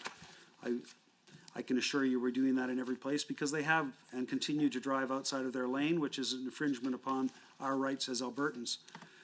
Now, on the topic of methane emissions, currently this is Environment and Protected Areas Lead, but allow me to say this. Another place that Albertans should be proud. Energy and Minerals continues to support environment and protected areas to ensure that emissions reduction targets are achieved using a cost-effective and Alberta-based approach, and it's working. Energy and Minerals also continues to work with the Alberta Energy Regulator and industry to investigate opportunities to reduce red tape and streamline data and reporting processes. Alberta has already met its target to cut methane emissions from the oil and gas sector by 45% in 2025 relative to 2014 levels, and we've actually reduced emissions by 52% compared to a 2014 baseline. This is good news. This was indicated by the AER's ST60B 2023 report, which was released in November 2024. Energy and Minerals is continuing to participate in assessing options for achieving a 75 to 80% reduction by 2030 as laid out in Alberta's Emissions Reduction and Energy Development Plan. We're focusing our effort on assessing pathways that will achieve methane emission reductions in the most efficient way possible without subjecting industry to unnecessary financial, operational, or administrative burdens. We are getting the job done. Alberta's Technology Innovation and Emissions Reduction, or TIER regulation system, includes both a regulatory approach and carbon offset initiatives for these sectors to support cost-effective emissions reductions. I've also heard clearly that our TIER program is one of the world leaders in emissions reductions and using this system. This includes oil and gas, landfills, and food processing, large facilities that emit 100,000 tons or more per year of carbon dioxide equivalent are regulated under TIER. Now, in relation to the other question on ACIP, Alberta Carbon Capture Incentive Program, or ACIP, this will support the acceleration of new CCUS infrastructure by providing incentives for facilities to incorporate emissions reduction into their operation. It's been a huge success. You've probably heard of Dow. They want to use CCUS. There's many other companies, Heidelberg as well. This ACEP program is expected to provide between $3.2 to $5.3 billion over the next decade to support major industries to incorporate CCUS into their operations. This provides grant funding for the new eligible capital projects after they've been built and in operation for a year. This provides, like APIP, a 12% for new eligible capital costs. The ACIP will help hard-to-abate industries such as oil and gas, power generation, petrochemicals, and cement to significantly reduce their emissions. Heidelberg is the first of its kind, Dow Chemical is the first of its kind, and many other operators are looking to Alberta as an opportunity for them to bring their industry here. It's one of the most viable options available to help Alberta's major industries achieve climate goals without needing to cut production, and we're doing exactly that. ACEP is designed to align with similar eligible costs from other funding programs, as I mentioned, such as the federal CCUS investment tax credit. Energy and Minerals has been developing the technical guidelines and engaging with stakeholders through 2024-25, and more to come. The full information on the application process will be coming forward very quickly. On CCUS generally, we really believe when you talk to Korea, when you talk to Japan, when you talk to Europe, many of these jurisdictions are looking to Alberta with envy because of our geology and our competitive advantage. I just heard recently from someone that should be in the know that Alberta is probably the best jurisdiction in the world for carbon capture, utilization, and storage, and we should be very proud of that and help to accelerate the development of this technology in any way we can. Because as we move forward, it even appears that there is opportunities towards that stored carbon in the future. CCUS will facilitate significant emission reductions in these industries, and I think clearly gives us a competitive advantage over other jurisdictions that are not doing this right now. I think that was pretty much everything. I could talk for a little bit about, going down to Texas if I can. I went down to Texas. I saw all these big pipelines that had Canadian crude in it. Crude from the oil sands, Mr. Yao. You would have been very proud. So many people knew what we did down there, how important Alberta oil is for them, how much they value our relationships, and people would come up to me and talk to me about how much they appreciated what we did and how we did it, and how they used to live in Fort McMurray, or they currently lived in Calgary, or many different places around Alberta, in rural Alberta, and how proud they were to have come from Alberta, and how proud they were of their government standing up to what was going on around the world in a time of chaos, of being sane. So I just want to pass that on. It was a very proud moment. Thank you, Minister Jean, for that. With that, we'll go back to government side. Mr. Lunty? Well, thank you, Mr. Chair. Minister, I hope you reminded them who won the Western Conference Finals last year in the playoffs. Maybe a sore spot for them. So thank you for chatting a little bit about carbon capture, utilization, and storage. I would like to follow up on that with some additional questions during our block here. I believe, as my colleague made reference, this is on page 49 in the business plan under key objective 1.2, which of course speaks to Alberta's carbon capture initiatives. And so, through the chair, as always, to the minister, I think it's important we dig down on this a little bit more. We all know Alberta is advancing carbon capture, storage, and utilization (CCUS) to meet emissions reduction targets, support industrial decarbonization, and develop a low carbon economy. I'm excited that the province is accelerating this CCUS technology, particularly in sectors with limited alternate solutions, such as oil and gas, power generation, and petrochemicals. We see companies like Strathcona Resources, Entropy, Shell Canada, ATCO Empower, and Bison Low Carbon Ventures are investing in large-scale CCUS projects, and this reflects industry confidence. Alberta has supported CCUS development for over a decade through regulatory frameworks and infrastructure, with projects like Quest and the Alberta Carbon Trunkline capturing over 15.6 million tons of CO2. More than $1.8 billion has been invested, including funding from the Technology Innovation and Emissions Reduction Fund, or TIER. Additionally, organizations like Emissions Reduction Alberta and Alberta Innovates are facilitating commercialization.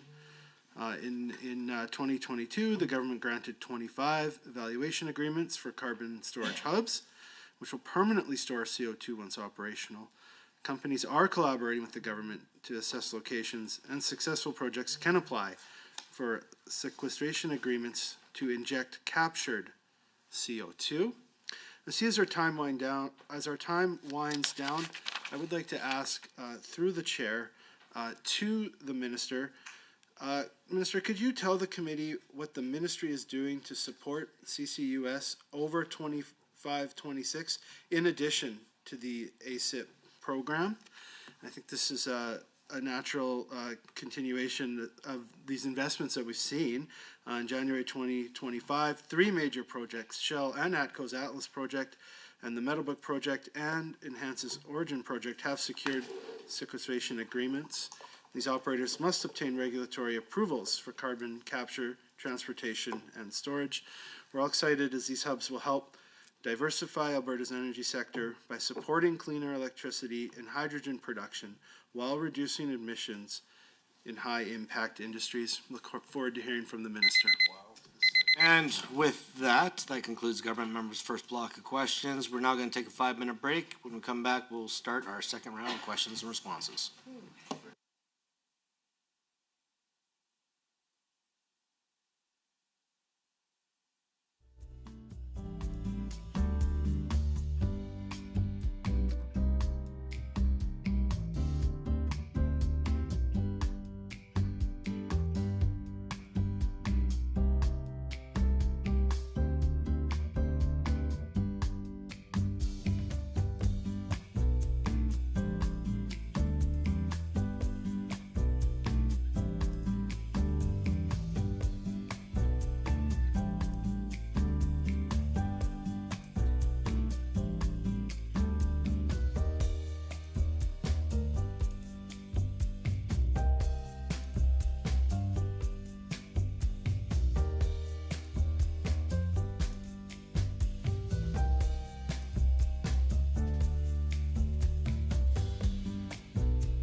everybody.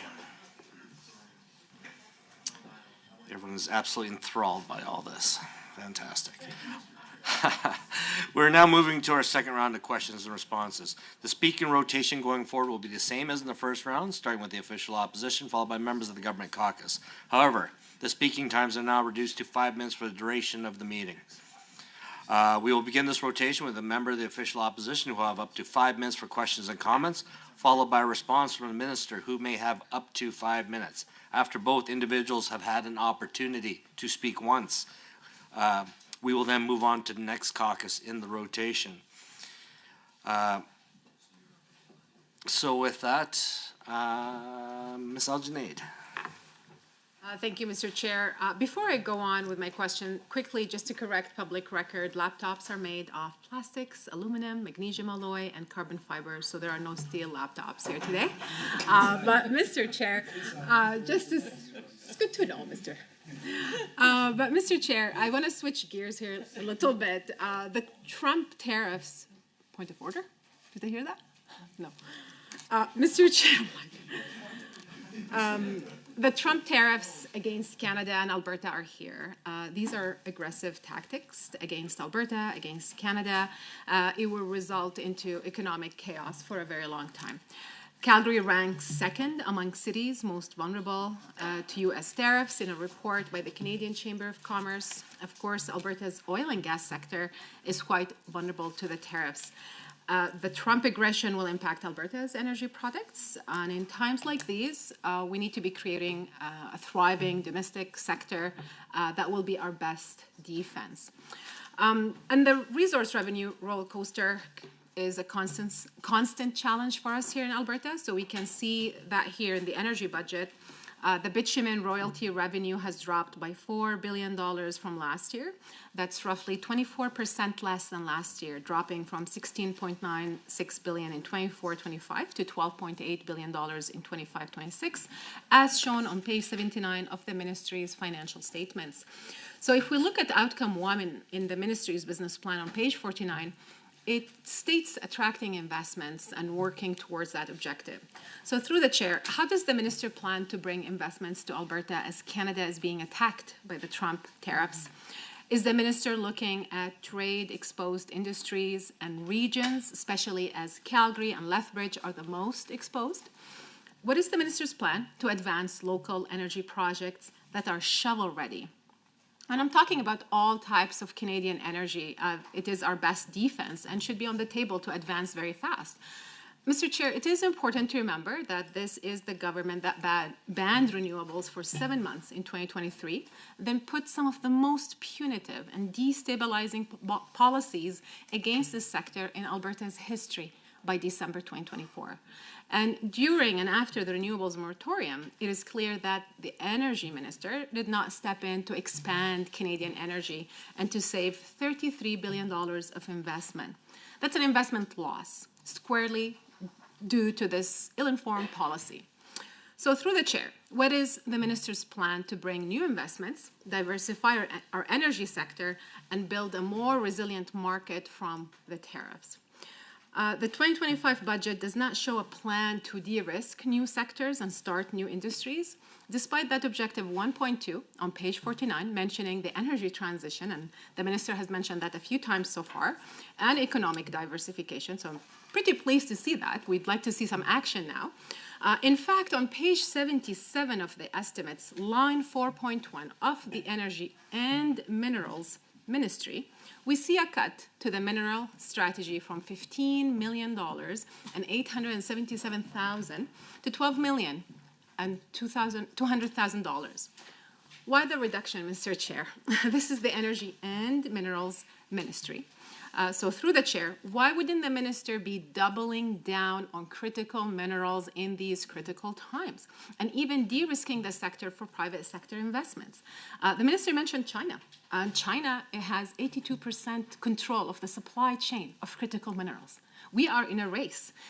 So why isn't the minister creating the pathways of developing a midstream or a critical minerals processing sector right here in Alberta? Mr. Chair, the minister released this strategy back in 2021. It is 2025. Where are the outcomes? Where are the developments? Why is there a cut? How would this ministry help us get out of that resource roller coaster if we're not investing in new sectors and new strategies? So really, like, it's not serious, especially as we face these existentialist threats from the Trump administration. So why is the minister slashing the minerals budget by 23%? In these times of uncertainty, Mr. Chair, why wouldn't the government create new pathways for economic development? Where is the plan? I'm not seeing it in this budget. I'm not seeing it taken seriously to de-risk new sectors, to open new doors, to open new pathways, especially as we compete around the world for critical minerals. And I was happy to see the minister at Sierra Week, and I'm sure we discussed this there. So, Mr. Jean. Thank you. To be honest, the plan is twofold. First, to make sure that the NDP never get to power again in Alberta. And secondly, to continue to do what we do best, which is, just to give you an example, there's 345 grams of plastic, 6.2 grams of lithium, 386 grams of magnesium, 83 grams of copper, 330 grams of glass, 71 grams of iron, 46 grams of graphite, 52 grams of cobalt, 102 grams of aluminum, and 48 grams of steel in a laptop. How about that? That's what we're going to do. We're going to pursue those minerals, as many as we can here in Alberta. If you go onto the Alberta Geological website, you'll find layers upon layers of opportunity there for the world to come to Alberta and invest. And they will find the opportunities like that to make sure that we have all of those things that are necessary, including, of course, well-managed resource in oil and gas, in metallurgical coal, and other things that are important to the world right now, especially to Albertans. That's what we're going to do. So that would be the twofold approach. Make sure the NDP don't get in power and chase away those 200,000 jobs like they did last time, and make a mess of the AER. And secondly, of course, take all of our natural resources and our great resources, the people of Alberta, and make sure that they have the satisfaction necessary to be able to participate, work hard, to grow our resources, diversify our economy, and continue to be a world-leading energy industry in playing a critical role in both areas. Alberta is very well positioned to help meet global energy demand and act as a solution for energy security. We are going to continue to act like an adult in the room and make sure that we provide options and proposals to our allies across the world to recognize that more Alberta energy and more Alberta resources is better for them, better for the entire world. We are very committed to a practical approach to achieve net zero by 2050. And I would suggest we're one of the few jurisdictions that are actually well on our way to do so. Making energy secure and affordable without phasing out oil and gas, and making sure we continue to give the great quality of life to the people of Alberta. All reasonable forecasts show that demand for oil and gas will continue for decades to come. Even as we lower emissions and pursue emission reduction technologies and integrate renewables and other low carbon sources into the mix, we will continue to lead the world, and we will get to the point of doubling oil production. Treasury Board and Finance is responsible for forecasting non-renewable resource revenues, and they do a great job of that. But overall, we are there to produce and make sure the AER and the industry itself does what Albertans expect it to do. In 2023, Alberta's oil sands supply accounted for 3.3% of the global oil consumption. The result of the measure for 2023 was revised downward from 3.4% as reported for 23-24. But the truth is that if you look at it, 3.3% of global oil consumption is an amazing feat indeed. And the hardworking men and women of our industry should be congratulated for that, because they do it better than anybody else in the world as far as environmental performance and making sure that more stays home with the people of Alberta than other jurisdictions do. The crude bitumen production in 2023 was 3.4 million barrels per day. That was an actual annual record. Exceeding the previous record was actually set in 2022. And we're hoping that 2025 is indeed a great year.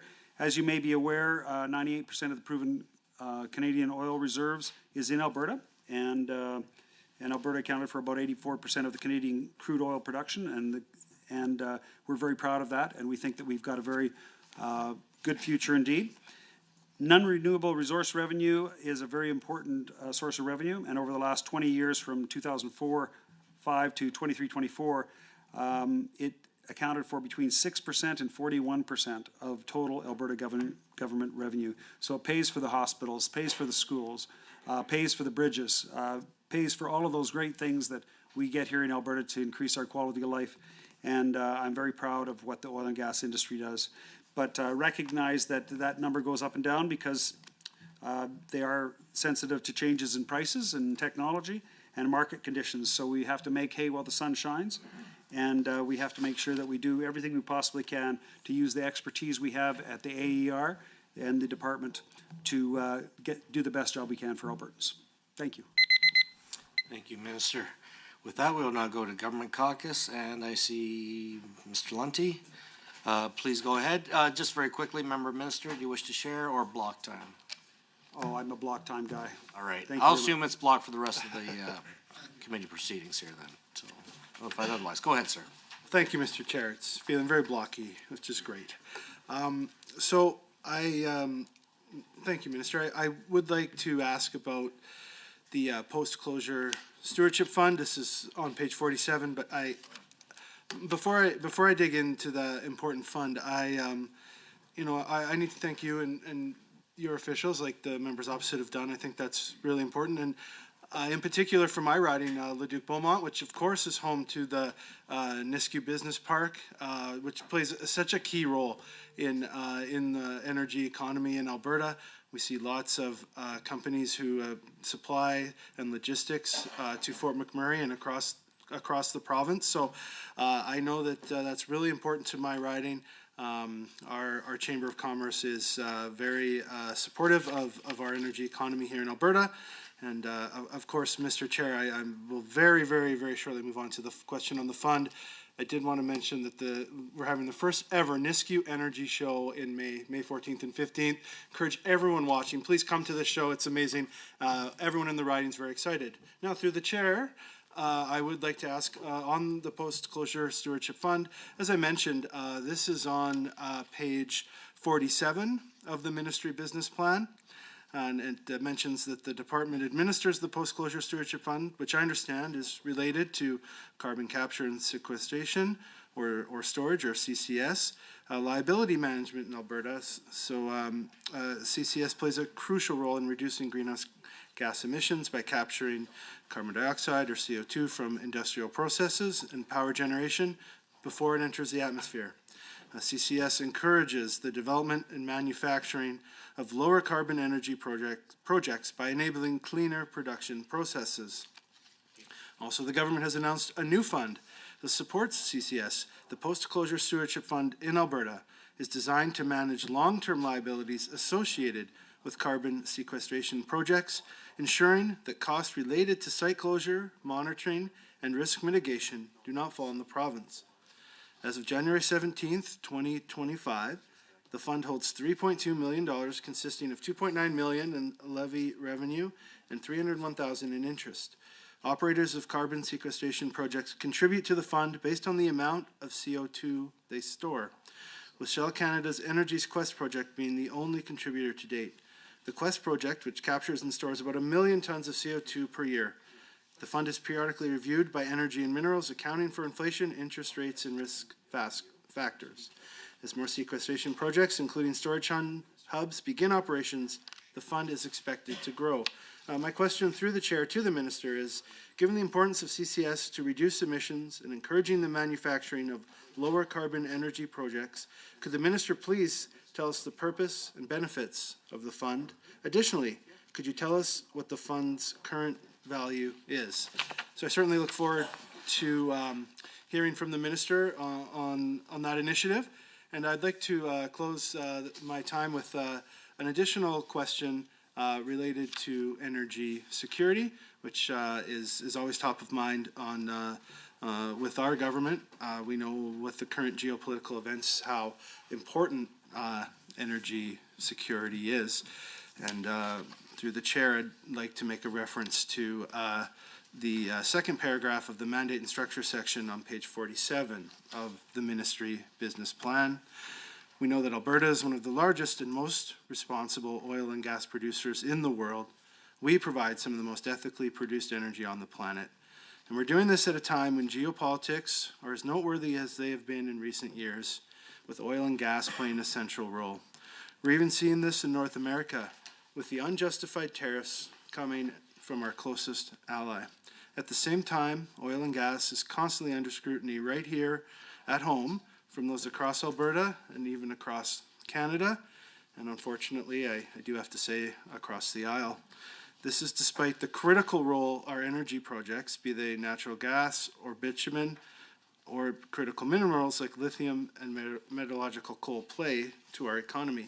So through the chair to the minister, on this very important topic of energy security, I'd like to ask, can you please tell us how large Alberta's oil and gas reserves are and how these compare globally?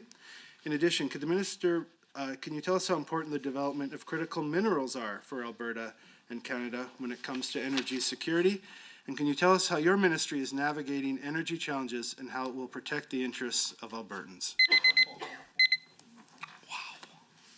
Minister. Yes, no, yes. 3.6. Next question, sorry. No, I do appreciate that, and I will tell you, you know, when I went across the world over the last couple of years, almost as energy minister, I was so proud to listen to other jurisdictions and what they wish they had, because Alberta has it. When you go to Korea and Japan, they talk about, you know, taking their carbon and putting it onto a boat and shipping it off into the ocean and then ejecting it down, which is extremely expensive. When you talk to Ontario, they talk about getting a boat and putting the carbon inside the boat and taking it out to one of the Great Lakes and shipping it and storing it down. Here in Alberta, man, 2/3 of the province, we can just drill down pretty much, and we've hit ourselves an opportunity to have a hub or some form of sequestration opportunity. And the rest of the world looks at us and says, wow. And it's pretty amazing. But as far as the post-closure stewardship fund, it's paid into by carbon sequestration project operators to offset the cost of the post-closure liabilities that can be taken on by the province, such as site monitoring, as well as potential remediation and reclamation costs of potential risks. You know, it's true, previous governments haven't done a totally good job on this, but this government has taken steps and is going to take more aggressive steps to do better, because we can do better. And as of January 17th, 2025, there's about 3.2 million in that fund. Happy to know that over the last 10 years, we've been very active on this file and been doing lots of work. The Quest project is actually capturing approximately 1 million tons of carbon. Now you're in trouble with my question period binder, I'll tell you. You guys have to have a sense of humor in this job, I'll tell you. The Quest project has captured approximately 1 million tons of carbon, as you'd mentioned, per year from the Shell Scotford upgrader, transporting it 65 kilometers north by pipeline and permanently storing it underground in a deep saline aquifer, and we've got a lot of those. The project has completed 9 years of safely injecting and sequestering carbon dioxide and is helping to reduce greenhouse gas emissions.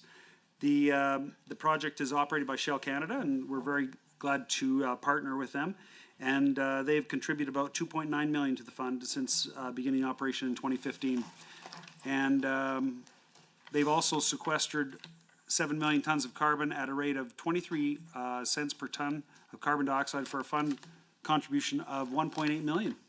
So that's good news, and it looks like, I think this is the year where they're at break even, so they won't need any more money from the government of Alberta, which is, they are self-sufficient. So that's really good news as well. Rate changes, though, can happen, and the fund rate changes are determined by Energy and Minerals through periodic reviews of financial variables such as inflation and interest, and the cost of post-closure monitoring activities, and cost of remediation and reclamation related to risk events, as well as site-specific risk event probabilities. In other words, polluters pay. Did I mention that it's a polluter pay principle, just to make sure? I wasn't sure if you got that. So in addition to payments from project operators, the fund gains monthly interest earnings, which become part of the fund and as total. Now, as far as your question on energy security, I can't agree with you more in today's turbulent turbulent world, things are definitely a little bit different than they were a few years ago. And as a result of that, the Premier wanted a study done on the amount the volume of our reserves. And Alberta has the 4th largest proven oil reserves in the world after Venezuela, Saudi Arabia, and Iran. And Alberta's, as of 2023, we were at 159.4 billion barrels, of which 157.6 billion were oil sands and 1.8 billion barrels were conventional oil. On just last week, the Premier announced that when it comes to oil reserves, Alberta remains strong with over 160 billion barrels of oil in the oil sands and other new opportunities like the Clearwater Basin with almost another 2 billion barrels. And there's new technology that could give us as much as 100 billion barrels up in the oil sands if that turns out. So although Alberta's oil ranking has not changed as far as 4th in the world, which is very impressive, the truth is that as of 2023, Alberta had 24 trillion cubic feet of natural gas reserves, and we were the 28th largest proven reserve, and now we're 9th. So time's up, but I can go into that a little bit more with 144 trillion cubic feet. Thank you for that, Minister. We'll now go to Her Majesty's official opposition, Ms. Junaid. Thank you, Mr. Chair. I'd like to continue with the same theme on diversification. I did not hear earlier answers to questions on the critical minerals. So I'm still on outcome 1, page 49 of the business plan. This time it's on value-added products to strengthen both provincial and national economies. And I specifically would like the Minister to shed some light on bitumen beyond combustion, or BBC. Mr. Chair, this BBC strategy has a huge potential in developing value-added products like asphaltene and carbon fiber from Alberta's bitumen. These are multi-billion-dollar sectors. Mr. Chair, why doesn't the Minister present strategic government investments and plans such as BBC that will diversify our economy in the long term? The BBC strategy has the potential to be similar to the Alberta Oil Sands Technology Research Authority, or AOSTRA, in the 1970s, which developed steam-assisted gravity drainage, or SAGD. Thanks, of course, to the foresight of former Premier Peter Lougheed, Alberta delivered a disruption. It's a technological breakthrough when SAGD happened. And we see the results today, thousands and thousands of jobs and multi-billion-dollar oil sands industry here in Alberta. So through the chair, does the Minister know that BBC products can create an annual revenue of $42 billion, $42 billion according to the Alberta Innovates Agency? So why isn't the Minister advancing this initiative in any way? I haven't heard a word on it possibly ever from this minister. So, Mr. Chair, there's roughly a $60 million reduction in the Alberta Innovates budget over the next 2 years. That's a 23% reduction by 2027. And that's the same agency that works on BBC. And this is a world-class agency. It advises the cabinet and the ministry with long-term strategic advice. So through the chair, does the minister recognize that this is the time to be doubling down on technology commercialization in Alberta, advancing new sectors, diversifying our economy, again, is our best defense against the Trump aggression? And really, Mr. Chair, how is the minister and the government positioning Alberta for the future, given that our trade relations with the U.S. is fraught? And, you know, I want to continue with that theme of protecting Alberta from the tariffs and increasing energy exports as per Objective 2.4, Mr. Chair. I would say we at least have Trans Mountain Pipeline that saved the day to expand exporting our energy, Mr. Chair. So, you know, the government talks big talk on pipelines, but it's been 6 years. We haven't seen a single pipeline built or approved. I think the minister can thank former Premier Rachel Notley every day and twice on Sunday for building a pipeline. While the Trans Mountain expansion has provided some relief, and once again, thank you, Rachel Notley, our province remains dangerously dependent on a single customer, which is the United States. So through you, Mr. Chair, has the minister engaged with his federal counterparts about reviving the Energy East pipeline project to gain access to Atlantic tidewater? So yeah, like it's been 6 years of the CCP government. Does the minister truly believe this government has the skills, the diplomacy, the relationships necessary to successfully navigate these interprovincial cooperation and relationships that would be required for such a massive project? Mr. Chair, I'd like to turn to Objective 1.1 on page 41 of the business plan, which discusses advocating for increased access to global markets and infrastructures to access markets. And, you know, it was in your remarks as well, Minister, through you, Mr. Chair. Can the minister outline what specific infrastructure projects beyond pipelines are being advanced to improve market access for Alberta's resources? Objective 1.1 mentions optimization of new and existing infrastructure, but provides very little details.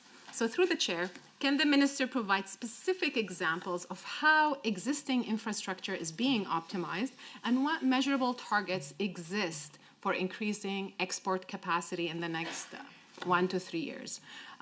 So yeah, diversification, protection from the aggression of the Trump administration, and how can we diversify the economy through new sectors, BBC, critical minerals. I haven't heard an answer yet for slashing that budget, but thank you, Mr. Chair. Minister of Energy and Minerals. Thank you so much, Mr. Chair. I just need a point of clarification. Is that the same Rachel Notley that was protesting? I have a sign of her protesting pipelines. She was protesting pipelines, and I think she brought in the carbon tax into Alberta, first ever jurisdiction, and a few other things like that. But yeah, I think that's the same Rachel Notley. I remember her. She almost destroyed my town and the oil industry in Alberta. I remember her. In particular, though, I will say that one thing we don't do in this government is use political interference to direct Alberta Innovates, which is doing great work on bitumen beyond combustion. In fact, I had an opportunity to go to the U of C recently and look at some of the technology from there, in particular carbon fiber, and how it was being spun from oil sands from my community, and only 2 patents, and how that is hopefully going to revolutionize carbon fiber opportunities in the future, making hockey sticks to airplanes to laptop computers out of oil, you know what I mean? That kind of thing. So I'm pretty excited about that, and I think there's a good opportunity for that. There's also the opportunity of making asphalt. I don't know if you know this, but right now there's the bottom of the barrel is being exported to countries, to other countries, and they're using it to pave roads because it just so happens it makes some of the best asphalt in the world, asphaltenes, and that technology is also, I have been looking at that closely, and I've been encouraging some Indigenous folks in northern Alberta to get into that, because I don't know if you've heard, but we're going to pave a place called 686 from Grand Prairie to Fort McMurray. We're going to put in a highway there so the people in the north, in rural Alberta, you might have been up there before, there's no road between Grand Prairie and Fort McMurray. We're going to put a road up there, and I'm hoping they're going to use that asphalt through an Indigenous partner to through Alberta Innovates and the bitumen beyond combustion to actually pave those roads. I don't know if you're aware of this, but asphalt from the oil sands paved Parliament Hill once back in the 50s, and also Jasper Avenue. A little bit of history there for you. So it's been used before, and we think the technology is there to be able to use again and be quite successful. So bitumen beyond combustion, lots of opportunities there, and I think the opportunity to, for instance, make batteries and other opportunities from carbon fiber are truly there. On critical minerals, I am excited about this, but one thing I'm not going to do is set aside money that we can't spend efficiently and effectively. But I will say that the reason why I'm so excited about critical minerals and energy security is because the United States is looking right now at us and what we can provide. And you know what? As the Premier said, when I was so proud of her down in Texas, she said, "I think we have everything you need." And she's right. We do, and more. And that's what is so exciting, because global demand for critical minerals is rapidly increasing due to, of course, their extensive use in technology, such as your laptop, that are also needed to support national defense. And we've seen the European Union and other jurisdictions ramp up their need for national defense because of some of the insecurities going around. Also advanced technologies and energy security, as I mentioned. And of course, you can't make those windmills without steel, right? and all of those other renewable energy generation. We are heavily involved in that. In fact, I think you'll find that as far as renewable energy, I think Alberta, again, we're the leader in the country.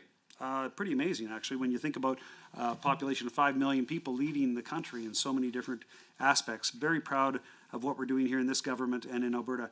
The International Energy Agency actually predicted that demand for minerals such as graphite, lithium, and cobalt may quadruple between 2024 and 2050.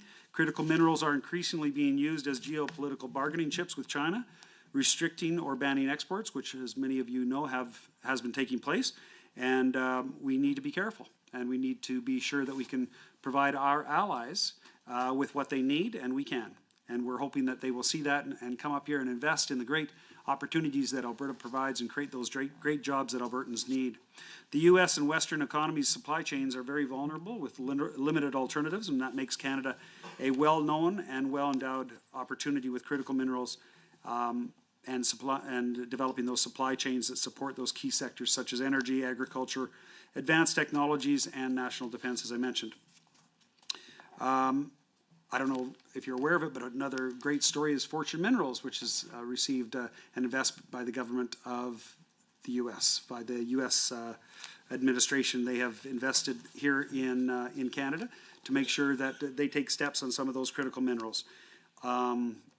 Lithium, vanadium, believe it or not, we have more vanadium than we know what to do with, and some countries just can't get enough of it. Titanium, rare earth elements, and et cetera, et cetera. All right, we'll next go to government side, Mr. Boychenko.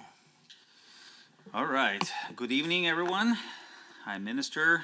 I would like to start, obviously, well, asking you about the share time or block time. I think I know the answer, but... I can't treat you any differently than Mr. Hunter. I'm sorry, it's got to be block. I tried. Okay. Well, in that case, I'll start with thanking your team for amazing work they're doing in our energy sector and in your department. I want to thank you, Minister, for putting your heart into this ministry. It's not a secret to us that you are from Fort McMurray, the heart of our oil and gas minerals in our province. And I don't think there's anybody else that understands the energy. And we're blessed to have you as a minister. Oil and gas and minerals, and perhaps soon to be coal, are the breadbasket of our province, that paying for health, paying for our education and for social services, paying for everything. And being on the Treasury Board, I can attest to that without the budget from our industry, our province would be in trouble. So thank you for amazing work you do. In fact, I would like to say that my favorite saying of yours is drill, baby, drill. And you know why? Because without oil, without gas, and we can't have our laptops. We all know that laptops have plastic as well. Okay, we will have more cars, more cell phones, more clothing to wear with oil and gas. We'll have more everything because everything contains plastic and metals. Okay, and for the record, with a little bit of common sense, well, I would say opposite. With a lot of common sense and a little bit of Googling, I can tell you on the record that laptops do have steel. All right, so just putting that on the record. Anyway, I do have a question, okay, and I hope I can squeeze that question in. And that question would be regarding our international missions. Okay, so referring to the key objective of 1.1 on page 49 of the business plan, since November, Canada has real wake-up call on just where it stands on oil and gas. Since the President of the United States started talking about crippling tariffs across the board, and they are crippling, especially when they are on the oil and gas. So including in Alberta's energy sector, government of all stripes have suddenly aligned on the importance of pipeline energy infrastructure. That is all except for a small group of activists and their supporters who have been strangely quiet on this issue. I think this period of time has shown everyone the importance of our energy sector, also known as our golden goose. The big issue, of course, is that we stand the vast majority of our bitumen, we send our vast majority of our bitumen south of the border. Industry forecasts are talking more about rapidly exceeding markets, particularly in China, India, Japan, Korea, and throughout all of Asia. There is crying out specifically for natural gas and our bitumen to help fuel their economies, AI data centers, and for greener feedstock for their electrical grid. And you have mentioned about China building a whole bunch of coal energy originating. And so to the Minister, could you speak to which global partners are essential to engage with, and what are Ministry's objectives with respect to this engagement? And another question would be, could you tell us what other products are of particular interest to them at this point and why? So if we can maybe expand a little bit on which countries and what particular items they're looking for. Minister. Thank you very much. Yes, thank you for the question. First of all, it's no secret that the United States is our biggest trading partner and our best friend, and I'm hoping those tariffs go away very quickly and we can get back to business. I think that's the best thing for all of our citizens. It's no secret that I think the U.S., because of proximity and the fact that they're the biggest market in the world, would be the best opportunity for us, and we have to seek out those competitive advantages that make us absolutely essential and necessary to them, and so they don't treat us like this ever again. That would be my hope.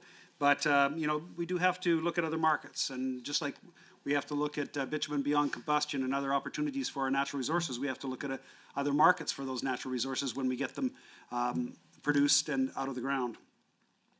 In particular, my favorites in speaking to who those countries would be Korea and Japan, India, European countries, in particular Denmark and Spain.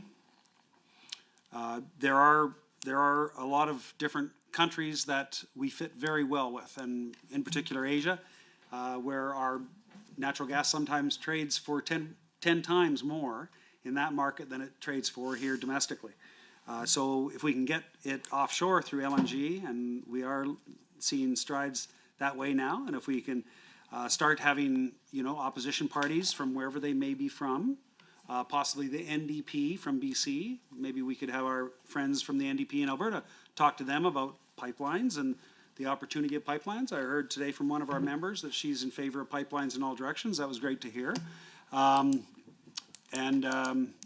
not sure if her former premier felt that way and former leader of the party, but she obviously cares about pipelines, and that's good to see. Maybe the rest of the members in the NDP party would, you know, stand up and say that they agree with pipelines now as well. But, you know, what we have to do is look for all markets, every direction, anywhere we can, as long as they're allies. And I think that's the biggest issue.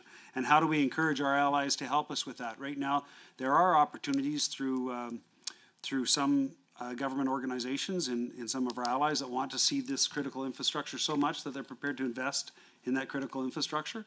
And I think that tells you exactly what they need. And most of the refineries in parts of the United States, and in particular around the world now, are geared up for our heavy oil, and they need it, and they can get a lot more products out of that heavy oil than they can from some of the light oils. So the truth is that most jurisdictions are looking for it, and as time goes, it appears to me, based upon the information I have, that more and more demand will come forward for our heavy oil, and therefore we need to get pipeline egress to the West Coast, the North, the East, and the south as much as possible.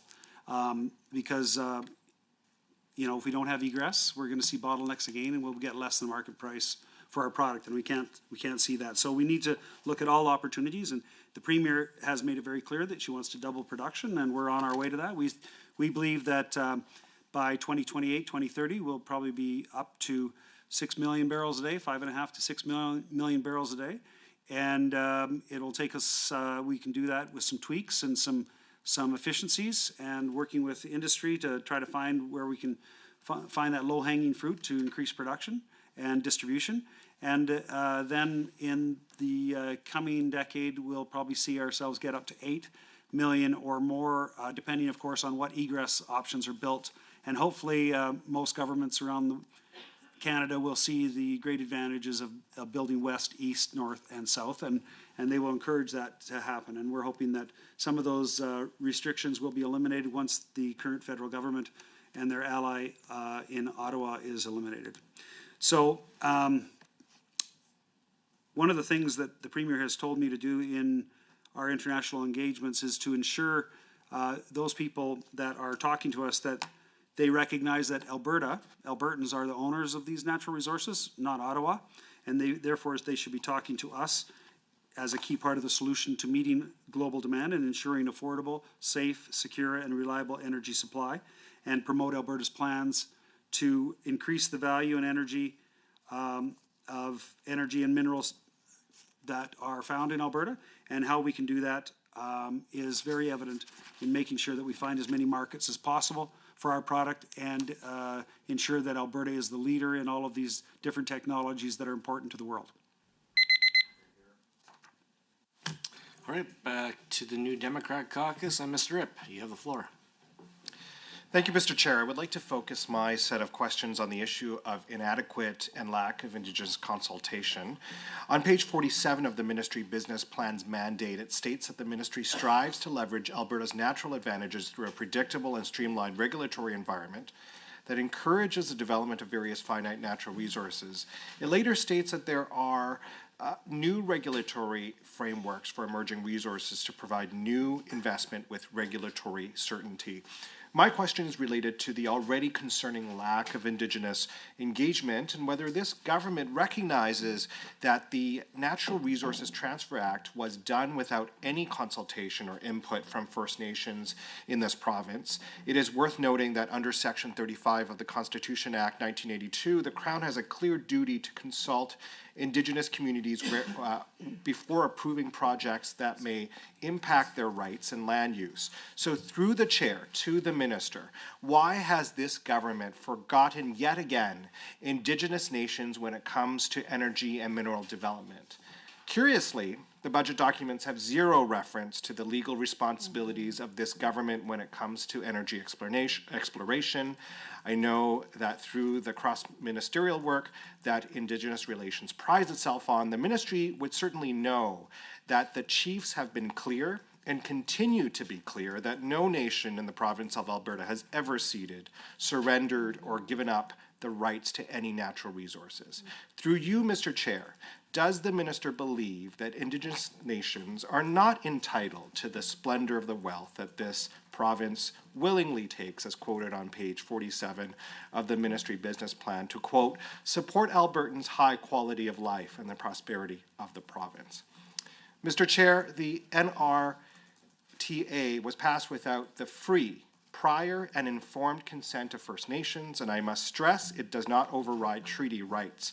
Further, Alberta, under this current government, quote, overreached First Nations lands, resources, and treaty obligations. A press release issued just last week by multiple First Nations restated both their sovereignty and issued a warning to this government.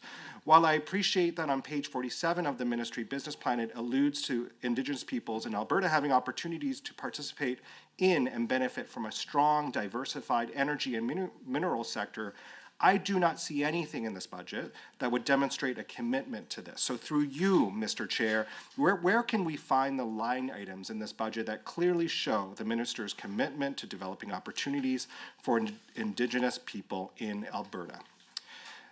When it comes to the AER, the AER is allocated $269.7 million as indicated on page 52 of the ministry business plan, whereby 72% of the investigations are compliant when it comes to AER investigations on regulatory adherence.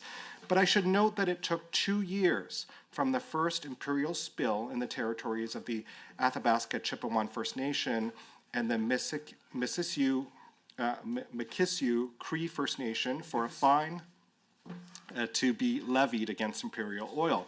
So through you, Mr. Chair, my question to the minister, how can the budget document state one thing, but the actions of this government demonstrate otherwise? And does the ministry not find it concerning that millions of liters of tailings containing dangerous chemicals such as mercury, benzene, arsenic, naphthenic acids may be leaking onto First Nations land? And through the chair, what is the minister's plan to address this? Please be specific. The chiefs and nations are listening. Next, I want to ask about coal related to outcome 2.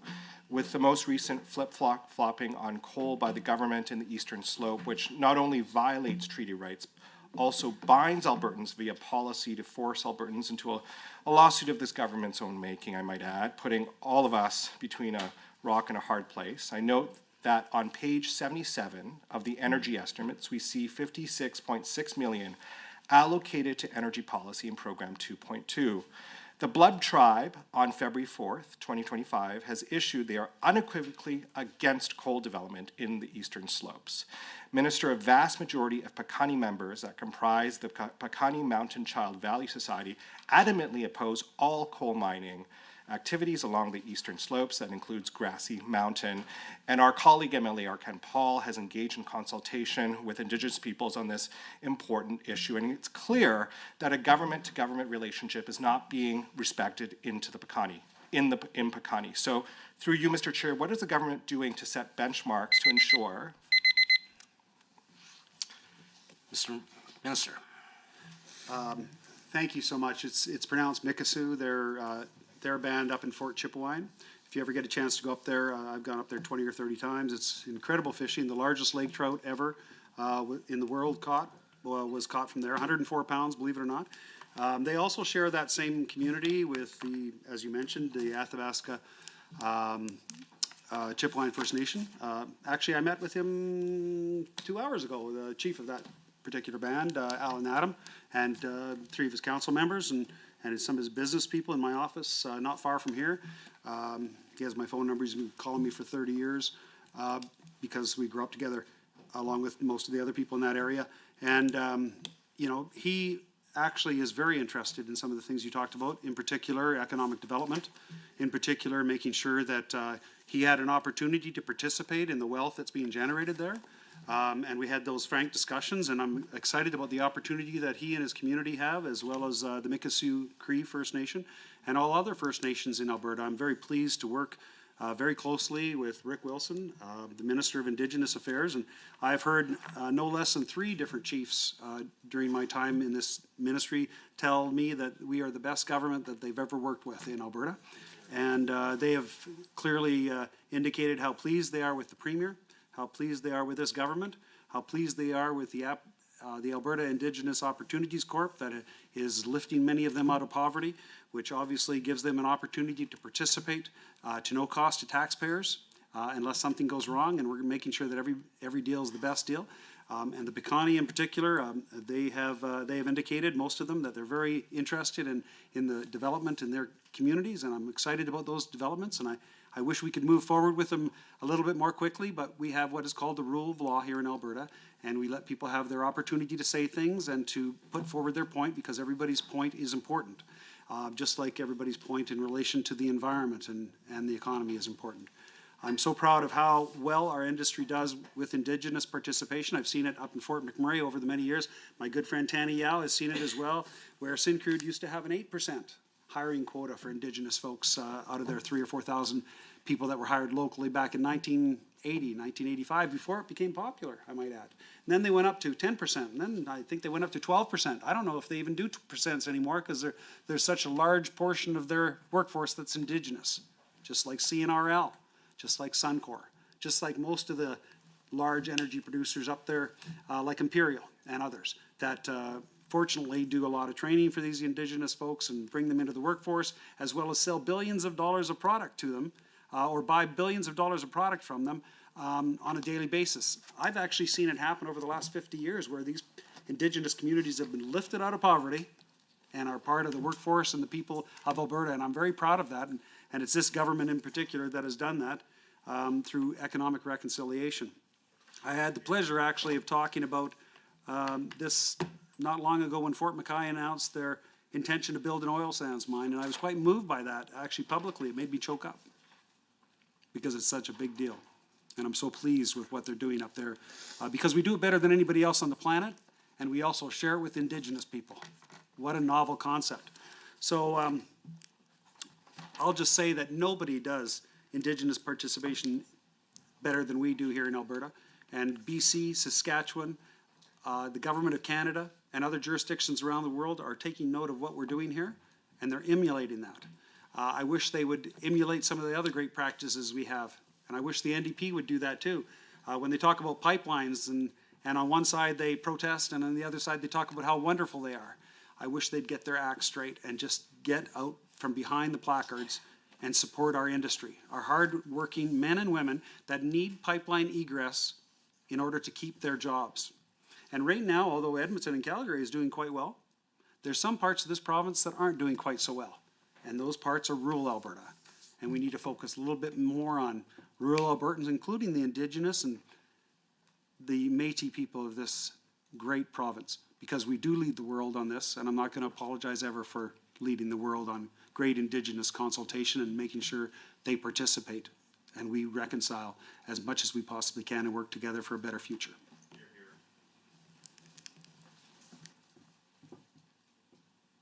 Complete silence for 7 more seconds. All right.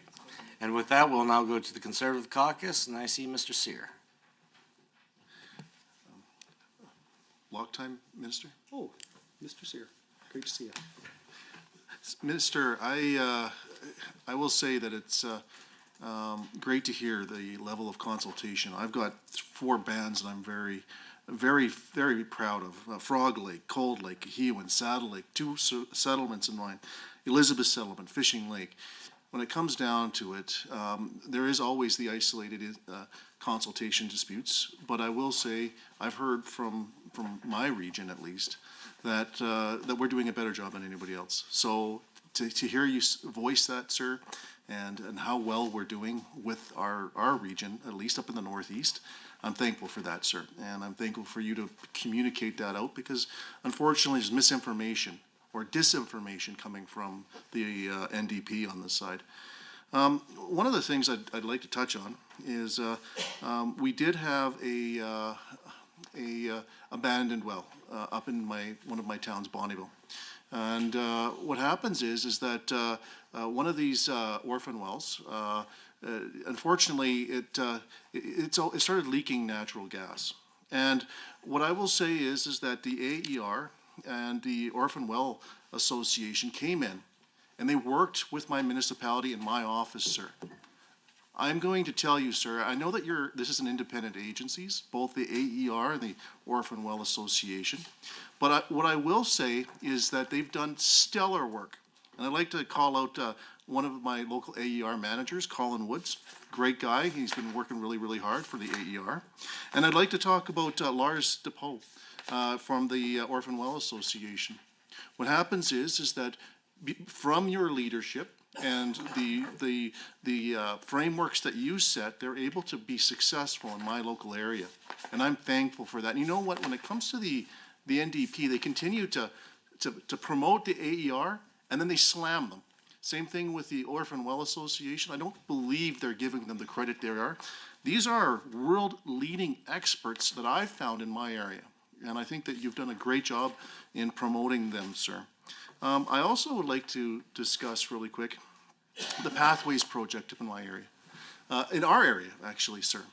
What happens here is that when I first got in, I didn't quite understand how CO2 was captured and put into the ground. And in the end, it's going to be deposited down into the ground in my area. I will thank you, sir, for sitting down with me, as well as your Chief of Staff, Vitor Marciano, to help me have a better understanding of how all of this works, sir. Because there was also a lot of fear in my area about what this is, because it's new. And people just didn't understand. And you know, what I will say is that my colleagues, Jackie Armstrong-Hominick and Brandon Lunty, did some excellent questions down this road, sir. So, and to hear where we're going as a province to sell our oil that much better is something that I think we all can strive towards. What I will say from my area is that we are disappointed that it appears that you, Minister, have stepped up. You for the carbon capture, but our federal allies to Ottawa has completely dropped the ball on this file. When it comes to the NDP Liberal coalition, you think that they would be all over carbon capture, but not in our area apparently. That seems to be the real issue here. So, getting back to this, we've always sought better ways of doing this, whether it's getting the oil out of the ground.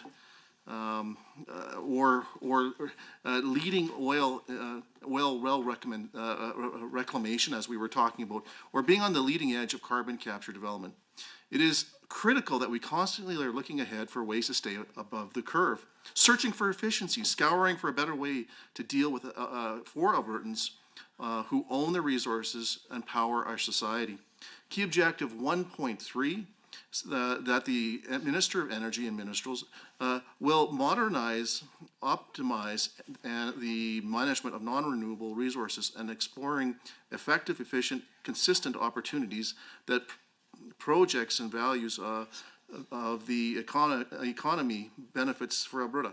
Could you please speak to Albertans who will benefit for this as the resource owners? And to be honest, Minister, at this late hour, I sure appreciate you and all of your staff's time. I know that I look forward to hearing your answer. And again, thank you for all that you do for our region up in Northeast. Mr. Jean.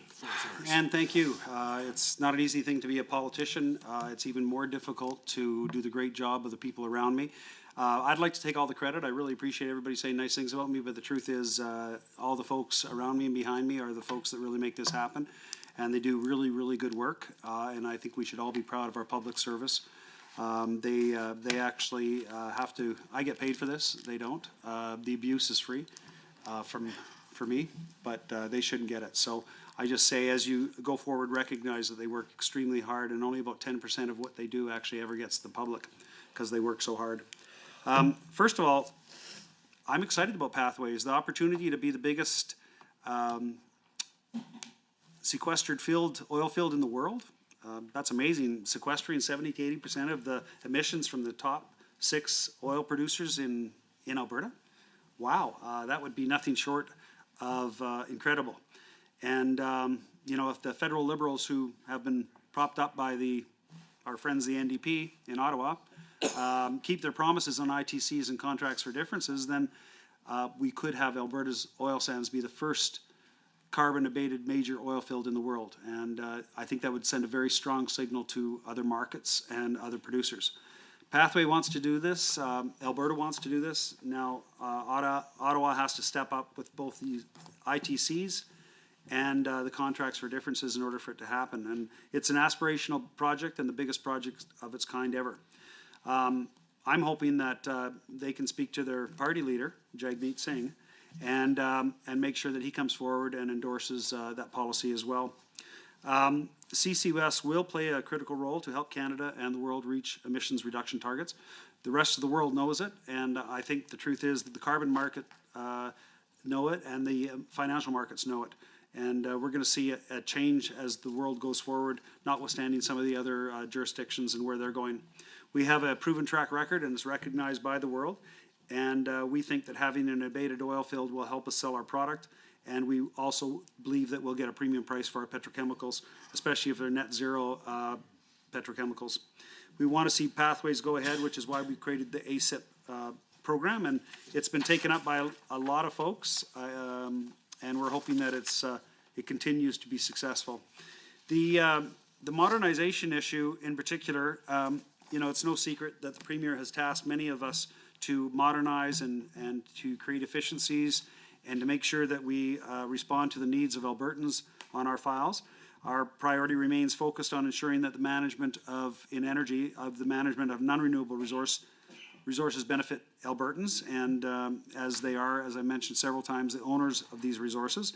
And we recognize that while creating a fiscal framework to encourage investment and economic activity for industry, we're going to have to take some time to do it right and look at other jurisdictions around the world, as well as look at best practices within our own jurisdiction. Energy and Minerals is currently pursuing several initiatives to modernize and update the management of non-renewable resources and ensure that the value and economic benefits are there. Alberta also continues to maintain the Royalties Guarantee Act, which maintains that for a period of 10 years, no fundamental restructuring of hydrocarbon royalties will be implemented, providing investors with the certainty that Alberta remains a stable place to invest, and a contract with Alberta is a contract you can count on. We remain focused on providing certainty and stability for investors and existing industry. It's no secret that we are setting up an incredible team. The AER is a world-class, if not the best in the class, regulator. And now, notwithstanding, we recently had Lori Pusher leave. We now have Rob Morgan, who has joined the AER. He's here with me today as the new CEO on February 18th, 2025. And he has decades of experience. Most of you have probably heard of him as a petroleum engineer and corporate executive. And we are hoping to put, the best people in place to make the best decisions for the best place in the world. And that's for Albertans. And we're going to do exactly that. As a professional engineer with almost 40 years of industry experience, now you'll be able to identify him behind me because he'll be the guy turning red as I say wonderful things about him. But Mr. Morgan began his career as a field production engineer and has also been deeply involved in the core operations of the upstream oil and gas industry, progressively taking on greater responsibilities. He's worked on all sides of the energy industry, including production, head office, and environmental cleanup, which we think gives us a good opportunity for a leg up over our competitors around the world. We're very lucky to have someone of his knowledge and experience leading the team, and I have every confidence that Mr. Morgan at the helm with the board will be truly a great thing for the people of Alberta. And with that, your Democratic caucus, this is your last 10-minute block to Ms. El Maligi. Please go ahead. Thank you very much, Mr. Chair. Last 10 minutes, time to bring it home. You can always ask me afterwards if you want. I'm going home after this. I want to also thank all of the members of the public service for all of their diligent work in putting your binders together, or the minister's binders together through the chair. And thanks to the members opposite for their very thoughtful questions. It's always nice to hear different perspectives. I want to circle back to the AER for the last 5 minutes here. So the AER has an allocation of $269.7 million to regulate the safe, efficient, orderly, and environmentally responsible development of subsurface resources over their entire life cycle. That's on page 51 of the business plan. And my series of questions will actually be based on performance metrics 2A, 2B, and 2C on page 51 and 52 of the business plan. Unfortunately, the AER has been plagued by poor decisions and poor enforcement for several years. In February 2023, 5.3 million liters of tailings spilled from a storage pond at Imperial's Kearl Oil Sands facility, and it took the AER over a year to issue a $50,000 fine to Imperial Oil. The Fort Chipewyan Nation sued the AER for this incident. In December 2024, the AER issued CST Coal Canada a $20,000 fine for contravening its approval under the Environmental Protection and Enhancement Act by released wastewater into the Smoky River. Through the chair to the minister, what will the minister do to hold the AER accountable to passing on meaningful fines in a more timely manner for companies that violate regulations? To me, it is clear that the AER is failing Albertans repeatedly in so many ways. New research from Dr. Kevin P. Timoney, published on January 3rd, 2025, shows that the AER is failing to gather credible and relevant environmental data, failing to conduct routine on-site inspections, and being dishonest in its reporting of spill incidents with regards to oil sands tailing spills in Alberta. The study analyzed data from 514 tailing spills reported in the AER's database that occurred over 10 years. Thank you, Mr. Chair. The member very graciously mentioned specific performance metrics. I don't believe she's actually referred to any of those metrics, has in fact gone on to cite an outside report, has made some commentary on previous cases.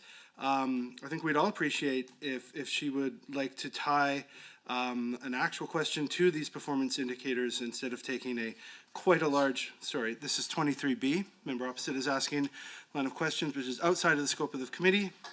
As I've enumerated, she's now referencing the metrics that she referenced. She's taken a little bit of liberty to make some commentary based very loosely on that preface. So I would find, Mr. Chair, that this is a point of order under 23B, asking questions outside of the scope. Thank you. So the member has referenced to 2B, C, and D as the strategic business plan objectives, and I'm quite certain that she's 2 minutes through, and I'm quite certain that she will be specifically referencing the issues that she is leading to in order to answer the question. I'll allow for some leeway here, and Ms. Emily, if you could just perhaps get to your point, and again, just continue to refer to your. Sure. Thank you, Mr. Chair. Performance indicator 2B is around regulatory compliance. The AER's ability to track the percentage of inspections that comply with regulatory requirements. That directly pertains to the research that I am citing that suggests that the AER is not tracking regulatory compliance effectively. Out of 514 tailing spills reported in the AER's database that occurred over 10 years, and compared the report information against supplemental data on those spills obtained by the AER by a Freedom of Information request. That study found that 97% of tailing spills were not inspected by the AER, counter to their performance indicator 2B on page 52 of the business plan. This contradicts the AER's claim of routine spill inspections. The findings also show that for spill sites where photo documentation is provided, approximately 41 to 54% of the sites show evidence of environmental harm, refuting claims that the AER that none of the 514 spills caused environmental damage. Through the chair to the minister, how has this research influenced the minister's work with the AER in meeting performance indicator 2B regulatory compliance? We know the minister has influenced the AER when he wrote a letter telling them to move the Grassy Mountain exploration proposal to public hearing. Now we know that David Yeager is being paid by both the Premier's office and as an AER board member. This pertains specifically to key initiative supporting key objectives. On page 51, the AER is funded through an administrative fees levied to industry and is regulating safe, efficient, orderly, environmentally responsible development. We know that there's interference between the ministry and the AER. These things, and David Yeager being paid by both the Premier's office and as an AER board member, contradict and compromise the independence of the AER. If interfering with the AER is acceptable, how can the minister, through the chair, hold them more accountable for doing their mandated work? In addition, Mr. Chair, through the chair, to the minister, if we are truly world leaders and have some of the best environmental regulations, what does it do for our international reputation if those regulations are not enforced in a meaningful way? Has the minister considered how a lack of independence in the AER can also threaten our international reputation? Through the chair to the minister. That's it. Mr. Jean. High school. Thank you, Mr. Chair, and that's a very interesting perspective. I'm sure that the member, like me, after she heard about the spill, immediately went up there and looked at it so she could see it firsthand. No, I did, and I saw it firsthand. And I saw it, and I was quite impressed, actually. The first thing I was impressed with, when I looked into the facts, was that 99.99% of all the leaks, and all the spills, are on the oil sands lease site. I don't know if you've ever been up to an oil sands lease site, but they're actually required to capture all of the snow water, all of the rainwater that falls on the site, and manage that water effectively. In fact, the big joke in Fort McMurray is we're not oil guys, we're water guys, because they manage more water than they manage oil. Why do they say that? Because they're really good at managing oil and really, really good at managing water. And in fact, when I went up there, I was quite impressed to see that Canadians, Albertans, are protected by not just one ditch, but by a lining within the tailings, by tailings pond being surrounded by linings that are supported by buildings, clay buildings, wood, clay works around the pond, and in fact outside of the tailings pond that has a lining inside, if there is a leak, they have sump pumps that surround the tailings pond that pump the water back in if it goes underneath. Not just the water on top, but the water that goes underneath. And fortunately, in this particular case, when the spill happened, it happened in the winter. And I don't know if you know what happens in Fort McMurray when you spill water outside in the winter, but it freezes, and that's what happened. It froze on top, and in fact, I was quite impressed. I wasn't happy, because any spill is too many spills, but I was very happy with the precautions they had taken and some of the things they had done. And by the way, those tailings ponds are engineered, and they're quite a sophisticated situation. I do want to also mention that, of course, the AER, which is a world-class regulator, is completely paid for by industry. No tax dollars. It's paid for by an industry levy, and industry pays those fees for this incredible world-class regulator that is, frankly, I was looking at something earlier. How many applications did they receive? My goodness gracious, they do go through a lot of paperwork. Each year, the AER processes thousands of applications that vary in complexity, and I've talked to a lot of people that talk about the complexity. Process 98% of routine applications and 96% of non-routine targets within target timelines. They do have targets, they do have expectations, and they do have accountability on what is expected on their timelines. They do have inspections as well. Government caucus. Who do we have next? Mr. Sear, please go ahead. Thank you, Minister. And I'd like to really get some clarity going on coal modernization. I believe that there's been a lot of misinformation and disinformation put out by our colleagues across the aisle again. So I would like some clarity. So I'd like to ask you the plans to modernize the coal sector, and I'd like to be referring to key objective 1.3 on page 49 of the business plan, as well as a third paragraph of the mandate and structure. Minister, your work in environmental issues like the preservation of the Clearwater River and standing up for oil companies is well noted. It is why I take you seriously about your intentions to modernize the coal industry by putting the protections of our waterways and environment first. Also reassuring is that the Coal Industry Modernization Initiative will review coal royalties and improve the deal Albertans will get for their coal resources. We have watched our neighbors to the west of BC not just permit coal mining, but become one of the biggest exporters of coal in North America, not just Canada. This has become a massive economic driver for BC and has been supported by and to the benefit of the Indigenous communities. I know we are not planning to become the next BC when it comes to coal, but it is clear the industry is managed correctly, can become an important player for our economy. Can you please share what steps are being taken to update the coal development policy?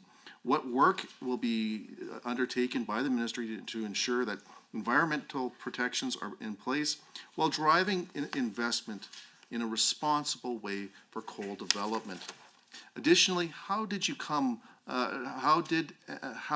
and how will the work of the 2021 Coal Policy Committee inform the development of the new legislation and regulatory framework? I cede my time over to the Minister. Well, thank you. It's true. In the past, I have spoken out against industry withdrawing water from the Clearwater River in Fort McMurray. I did that while I was a federal MP because they weren't doing the right thing by withdrawing water from that river system. So I'm not a shill for any industry and never will be. I want to protect our waterways. I think it's very important, and as such, the coal policy itself. And I don't blame the NDP. I don't blame them at all for distrusting government. Look what the NDP did in BC. Look what the federal government does in relation to coal. They shut it down, but they still export more coal out of Vancouver than anywhere else in North America. I'd be ashamed of them too if I was them, but we're not them, so that's going to be a little different. We're going to focus our coal policy on protecting water, on protecting people, on protecting wildlife, and we can do that. We will prohibit mountaintop removal, coal mining. We will prevent new open pit coal mines in the foothills, and we will require that any new mining must use techniques which use best water practices and prevent adding selenium to waterways, or else it will not happen. Clear and practical regulations that people can understand have always played a significant role in Alberta's economic advantage, and that will occur under the new coal policy. We have listened to the 30,000 Albertans, and we understand their skepticism because we saw what the NDP did in BC, but we're not going to let that happen in Alberta. Based on the intent of the 1976 Coal Development Policy and picking up on the coal development work done by the 2021 Coal Policy Committee, we will build a long-term legislative and regulatory framework focused on environmental best practices, protections, and responsible coal development. Municipalities and industry and Albertans rely on us getting it right, and we are going to get it right. These committees considered the feedback and created recommendations that helped inform our modernized coal policy. We listened, and the recommendations include a call to modernize Alberta's coal policy and a call to undertake a review of Alberta's coal tenure and royalty rates, and we're going to do exactly that. We're taking action, and you can take it seriously. And Albertans, if you are listening, we're going to get it done right. Thank you, Mr. Chair. Thank you for that. With that, we will now go to the opposition caucus. Do you have any further questions for the minister? Any final questions, Member Brady?